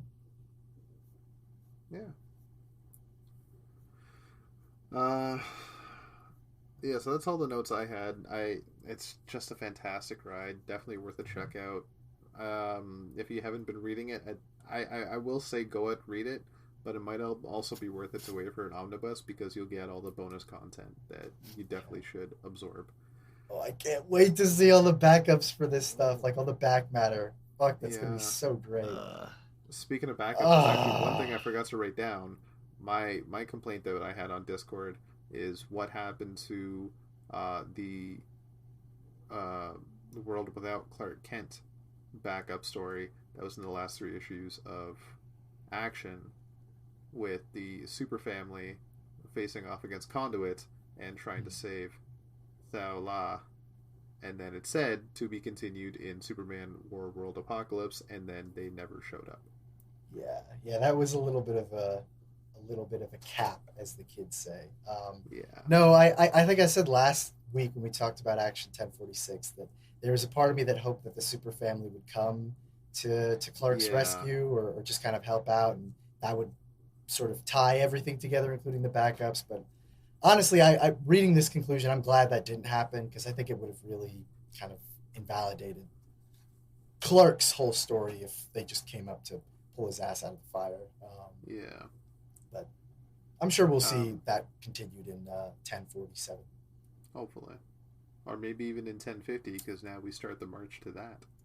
That is true. That is true. Yeah. So with that in mind, and the bit of confusion at first, I did dock it down to a 9 out of 10, which is still a fantastic score in my books. Just read this one. It's worth it. The Books of Rob. Ooh, sounds ominous. I know. I'm just going to throw this out there. I will take PKG J. I would love to see how he would do in a space cop kind of comic book, because it's way different than a blockbuster. You could go in and handle it blockbuster style for just about anywhere in the DC universe, save for a few. But I feel like a Green Lantern story is a totally different animal. Mm-hmm. Clearly, you've never read Blackest Night, then. I'm kidding. Well, I mean, that's about as blockbuster as it gets, baby. Well, yeah, I mean, it's got like, what, 60 plus issues if you count all the tie-ins? Yeah. But I would love to see this might be coming way out of left field, but I just read The Blue Flame, and I would from Cantwell and Adam Gorham. Yeah. Interesting. I don't think anyone read that book. Oh, man. I literally just read it earlier this morning, and chapter 9 of it anyway. And when we're thinking about a Justice League versus Krillux trying to save the United Planets, or getting in the middle of it, Cantwell has a way of writing that I think would serve that story pretty good. And the one person that came to oh, what? Oh, is he been horrible in Iron Man? He did a similar shit. He did a similar story. Well, I don't want to say similar, but he did a Korvac story, which was also very cosmic and spanning in Iron Man, and that was something. That was something. Well, if you go back and listen to the reviews I did with Kirk, I don't think I ever scored an issue because I could never land on it. It was like weird. I didn't know if I loved it or I hated it. I my thing completely. I know my thing. If I remember correctly, I was literally just like, I don't even know. It's a book I can't stop reading, but I don't know if I like it or dislike it. I just kind of keep reading it. I did stop reading before Korvac ended. Okay. But keeping up with what they're doing now, just like what the hell happened? It was what's it going was on? It was a lot. It was a lot. Yeah, and when you're reading it, you're like, I really like this. Like this, the art's great, the story's interesting. Yeah. But what the fuck is going on? I don't like it. Yes. Oh my god. It was exactly like that. It was literally just like, this is cool, but I don't know what the fuck's happening, and I don't know if I like it. Yeah. It's so weird. It was so weird. Yeah. Indeed. The only other, and it's a day too late kind of thing, but that kind of thing I would have loved, the Justice League taking, Krillix UP thing. Alan Grant would have been really cool to dive into that. Mm-hmm. As long as it's not like I said, not like, if you don't go full like nothing but blockbuster, but you make it a little grittier, a little bit more personal. I think that would have been awesome, but unfortunately he's not with us anymore. So okay, so for me, World Apocalypse, this issue have either one of you been on Twitter seeing what we tweet? I mean, I haven't, so. Yeah, I've seen what you've been tweeting. This issue was so much to process. So much was happening, but it wasn't overcrowded. The pacing felt great. Even multiple plots going on at the same time, just coming together. It was really good, man. If the issue of Flash didn't get me misty-eyed, the letter Lois was writing Clark sure as fuck did. And way past that, man, the whole issue, well, the art amazing story, amazing dialogue, amazing surprises, amazing plot twists.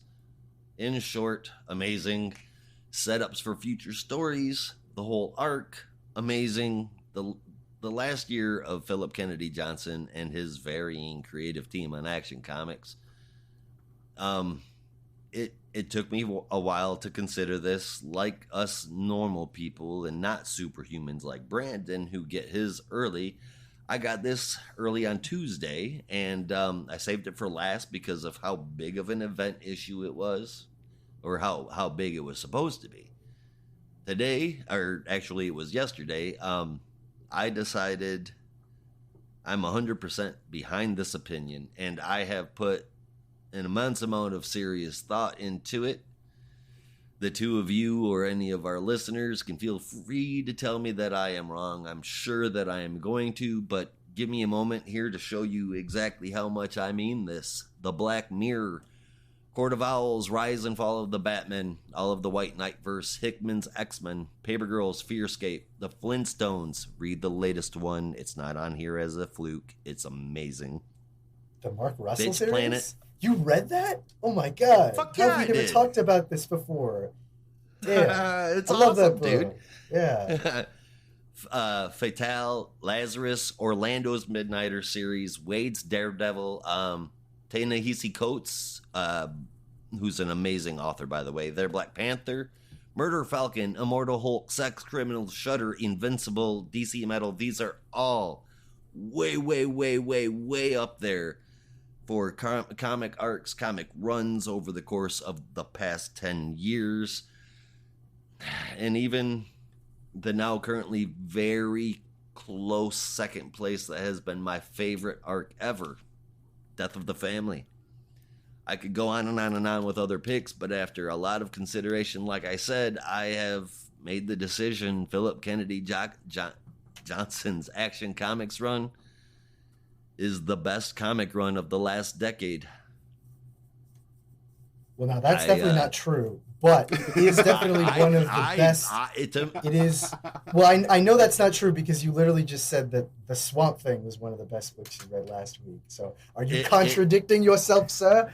No. I said Swamp Thing was one of the best ones. I am saying that Philip Kennedy Johnson's Superman has taken the spot of Death of the Family of my very favorite runs, stories over the course of the last 10 years. It has, I will it agree. Has replaced it my is, favorite story.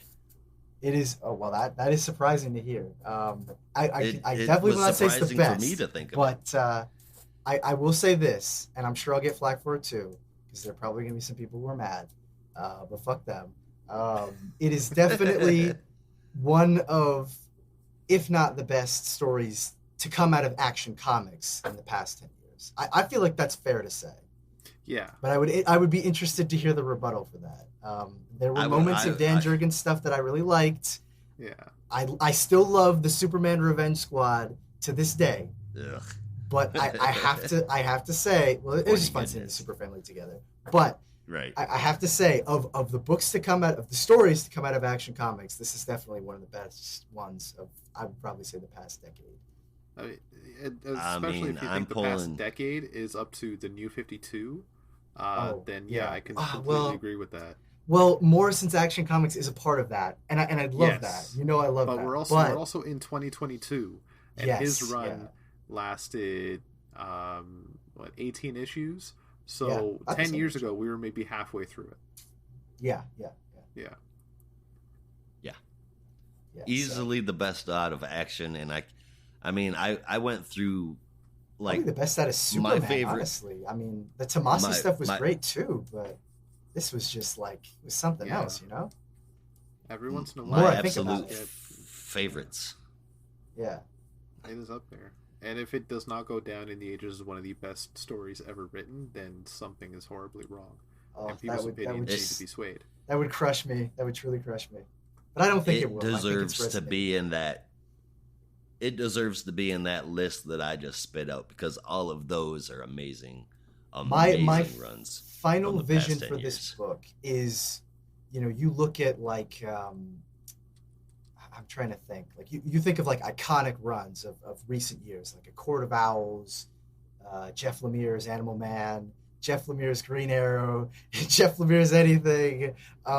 Books that have been collected, in like the DC Essential editions, right? Like clearly there is a love for these arcs. And my final vision for this book, among other things as well, is that, 5-10 years from now, this is one of those Essential Editions runs, like the War World Saga, whatever you ultimately call it, Superman, Liberator of War World, whatever. This is one of those stories that like it's sitting on, the shelf of most popular titles at Barnes and Noble, if that still exists for 10 years from now. But like something like that, where it is held up as like a standard, a model for just wonderful storytelling in Superman. So that's where I see it being. And I really hope I'm right with that, because it would crush me if it's not true. It's gotta be true. I mean, if you change my mind about Death of the Family, for fuck's sake, then Yeah. you're gonna get a book. You're going to get a book. I don't even know. I don't know if it was even possible for me to fully separate the score of this issue from how I feel about the whole thing. But I want everybody to know that I did. I honestly fucking tried. I tried. But action, emotion, progression, character development, voices, dialogue, believable plot twists. This issue alone is the perfect storm, and all of those words can be used to describe the entire fucking run from the very first moment he put pen to paper with Superman. And it's gotten nothing but better and better. From the first moment, huh? Boy, Yes, we should have shut up. changed our tune. I'm never going to let that go. I'm never going to let that go. You shouldn't, because, hey, No. sometimes we're wrong. Yeah. But I honestly, I said this would never happen. I said there's no such thing. But I gave this book a 10 out of 10. It's pretty good, man. Yeah. I'm going to pull up a clip from a year and a half ago, from March, of you guys shitting on this, and I'm gonna spam you all with it. And I'm gonna put in like a bunch Please of like do, please laughing do. emojis and Yeah. stuff like that. Yeah. Absolutely. Yeah, no. I need to put that out there on Twitter. Look how wrong I was. You know what the funny thing is, and this is the last I will say of it, I swear. But I think the reason I feel so validated is because I was in the same camp as you. I was one of those people who thought that Mark Waid was going to be the next writer for Superman when the rumors were flying around. And when it was announced that Kennedy Johnson was taking over, I was like, fuck this. I'm not reading this crap. I don't care about this guy. It's going to be a total wash. It's going to be a waste. He's probably just going to have like 7 issues, going to be replaced by someone else. And man, I was so wrong. And I'm so glad that... wrong. I am so glad that when that first issue came out and I was like, there's something there. I can see it. Maybe I'm the asshole. Maybe I'm wrong about this, and I'm so glad I was wrong about that. So there's a funny little story for you there. I am not without guilt as well. Good. That makes me feel an awful lot better. An awful lot better. Did I say that right? Anyway, before we go any further, I do want to say and let our listeners know that we are branching out into more than just review episodes. I probably should have put this at the beginning of the episode here. Oh, yes. But we're going to start going back as a group and checking out story arcs that we thought were huge or close to our heart, or at least very much worth a discussion. We're going to start recording those very, very soon. And Soon as in this Saturday, which will be great. Yes. Yes, it will. We're going to be starting with Day of Judgment. That was Brandon's choice. And man, what a read through going back and reading all of that. That was Yeah. Oh yeah, that was awesome. I had not A lot touched of this fun. one in 4 years, and it'll be very nice, not only to finally have a chance to talk about it with some other people that are not myself, which makes it sound like I'm insane. But it'll be nice to hear you guys' opinion on just the story as a whole. Because I feel like I read it in a vacuum, so I never really knew what anyone else was saying about it. And it was a trade paperback. It's not like I read it when it was coming out. So I just kind of read it, put it away, said that was cool, and didn't have much else to say, but to actually hear some other thoughts about it is going to be really, really rewarding and really validating. So I'm very much looking forward to it. We've had this in the works for a while.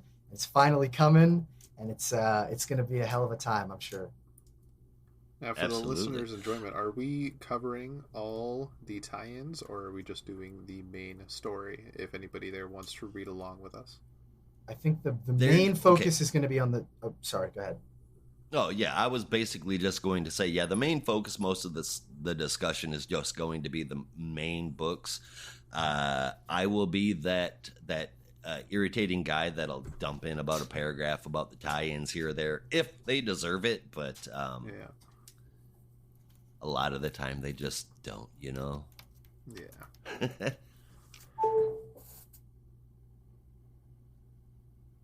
Oh yeah, so A lot of the time. as- I want to just I like want the to Ninja ask Turtles, if we it's went back in time. Sorry, I just wanted Right. to sing that. Nice one. nice. I think we should add the Flintstones to that list of story arcs that we are going to be going over. I think that would be awesome and a lot of fun. That would be And fun. I definitely want to give that a revisit. I had because mentioned I to didn't you give it when a we were proper- doing the I had mentioned to you, Brandon, when we were doing the horror comics crossover with Not a Robot Screens, that I had mentioned to you about the DC Ghosts annual storyline, and I think Yes, it would be fun yeah, to do yeah. that one as well.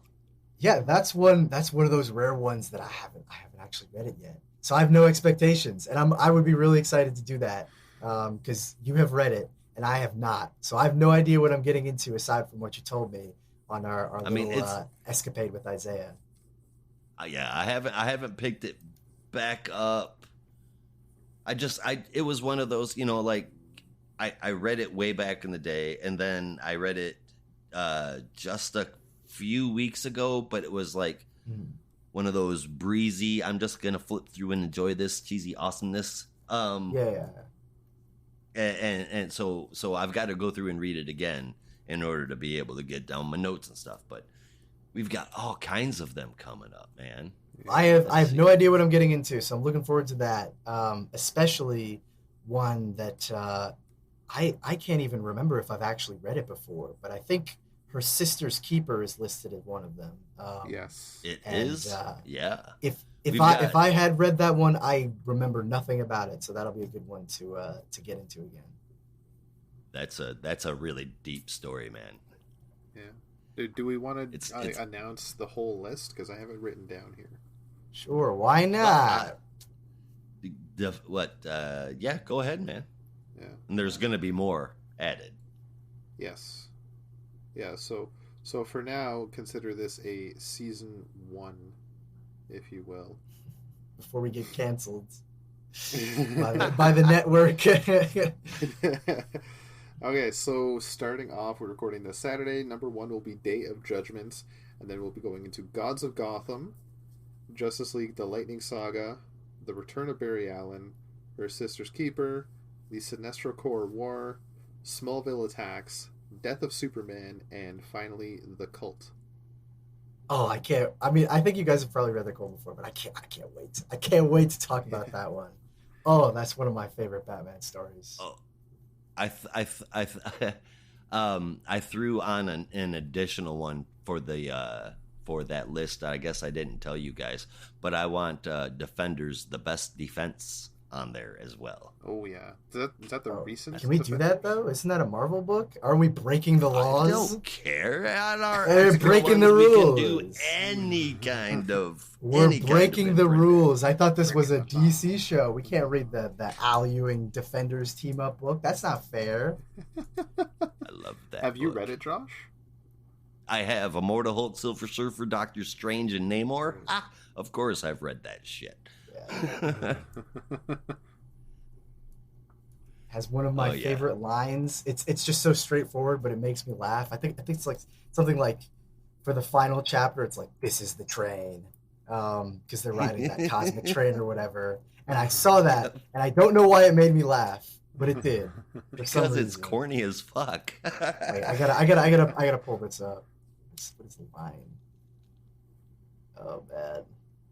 Where is it? Yeah, and they're Yes. No, the first line is literally, "This is the train. You've seen it on the edge of sleepless nights. You know it well." But just that cold open of "This is the train." Just I don't know what it was. It just made me bust out laughing. because it's corny. It's like Yeah. what kind of a way to open up is that? But Yeah. it's good. It's a damn good story. Well, I guess we'll get into that later. Speaking into getting All into right. things. Yeah, I know. It's been a hell of an episode. Definitely a long one, but a rewarding one, I hope. But unfortunately, we have to start to wrap things up here as we all have our various places to go. So we are going to transition to our top 3 books of the night. I'm going to start with you, Josh. What were your top 3 books of this week, and what was a standout moment if you had one? All right, number 3, Nightmare Country. That is golden. Number 2, The Flash. That was sweet. Number 1 goes to Action Comics. I don't know if I'll ever give a 10 out of 10, but I did this time. I hope I get to say that a lot more. Yeah. Never thought I would. But, and then my favorite moment is, well, honestly, it's either Flash's mushy parts or Action's mushy parts. But I want to say that letter that Lois wrote to Clark was probably my favorite moment. It was simple, it was awesome, and I really enjoyed it. Mm-hmm. Rob, how about you? So mine's very similar. Number 3, I had Wonder Girl. Number 2, I had The Flash. And number 1, I had Superman War World Apocalypse. And for favorite moments, I was kind of on the same lines with The Flash's mushy parts, but it was more Wally getting really into that book, where he had to like take a break, grab some chips, and just dive right in properly. It looked like a really relaxing afternoon, and something I cannot wait to have soon. Oh, so jealous. Good luck, my man. Good luck. Yeah. As for me, my top 3 are literally exactly the same as yours, Josh. At number 3, I also had Nightmare Country. Number 2, The Flash, which warmed even my cold black heart. And at number 1, which should come as no surprise, Superman World Apocalypse, singing the praises of the series pretty much since the beginning. And it's just amazing. And it will go down, I hope, I pray, as one of the best Superman stories of the past decade. My favorite moment were also some of the sappy moments. I could not choose between 2, so I'm just going to put them both and break the rules. The first one is the reunion between Midnighter and Apollo that I posted on Discord. Saw it on Monday. Oh, hold on. Also, right before then, though, that was an awesome part where he goes, "I love you, baby, but you're really starting to piss me off." Oh, just excellent. Just excellent. I so love Midnighter and Apollo's relationship. It's just the best thing ever. Too. It's so real and so genuine. And like fucking right. I love that moment, not to go on a tangent, but that moment in Superman and the Authority where like Apollo's trying to subtly imply that Midnighter might have had an affair, but he can't quite come out and say it because he's being all bashful.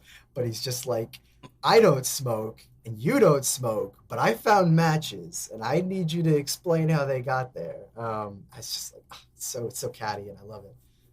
And I'm not even getting into their like classic Authority days when they had baby Jenny as like their surrogate daughter and were trying to be two totally irresponsible dad. They're just so great. But that was my favorite, one of my favorites. The second one though also is Wally's little love speech to Linda, and also the moment where he's like, "My wife is a nerd," which was just so wonderful. So yeah, good stuff. Indeed. I don't know. I'm in such Out. high spirits. I didn't even write a transition for the biggest stinker. So I need you to come up with something clever. All right. Well, in order to round things out, why don't we blow things out with the biggest stinker? Oh, all right. My biggest stinker is going to have to be Wonder Girl. As much as I love the character, I just felt let down this time. Could have been a lot better. Yeah, I'm honestly gonna take some Pepto this week, if that's allowed. Like if we have any in stock, because I didn't dislike anything. If I was going to put anything on the list, it might have been Harley Quinn, but not. So let me clarify: Harley Quinn, Real Sidekicks of New Gotham, just because side stories sometimes, like tie-ins like that, sometimes like aren't my forte, not my interest. But I didn't really dislike anything. It's perfectly valid. It was a small week too, so it's Yeah. not like we had a lot to choose from. True enough. I would also take some Pepto, but honestly, for me, the weakest was probably Harley Quinn. I mean, it wasn't bad by any means. It's just kind of very average, not all that impressive. And Luke Fox looking like Shadowhawk while entertaining. Shadow Fox. Is just kind of corny. So, yeah, Harley Quinn gets it from me. All right. Well, then I guess that is it for the show, huh? I believe it is. So, with all that said, thank you very much, everyone, for listening. We really appreciate you stopping by, and we hope we'll be here next week, hopefully for a less manic episode. But if you would like to support us further, remember you can go to buymeacoffee.com/NAR podcasts. Again, for a one-time donation or further subscription for access to the rest of our stuff. As Josh mentioned, we're on Substack and we're putting out stuff semi-regularly, stuff that's definitely worth your time, and not because I'm writing some of it. That sounded egotistical, but I gotta pimp myself out a little bit. But yeah, it's full of great stuff, and it's, like I said, definitely worth your time. But with all that said, there's only one way that we say goodbye around here. Until next time, Be good to each other. And don't be a robot.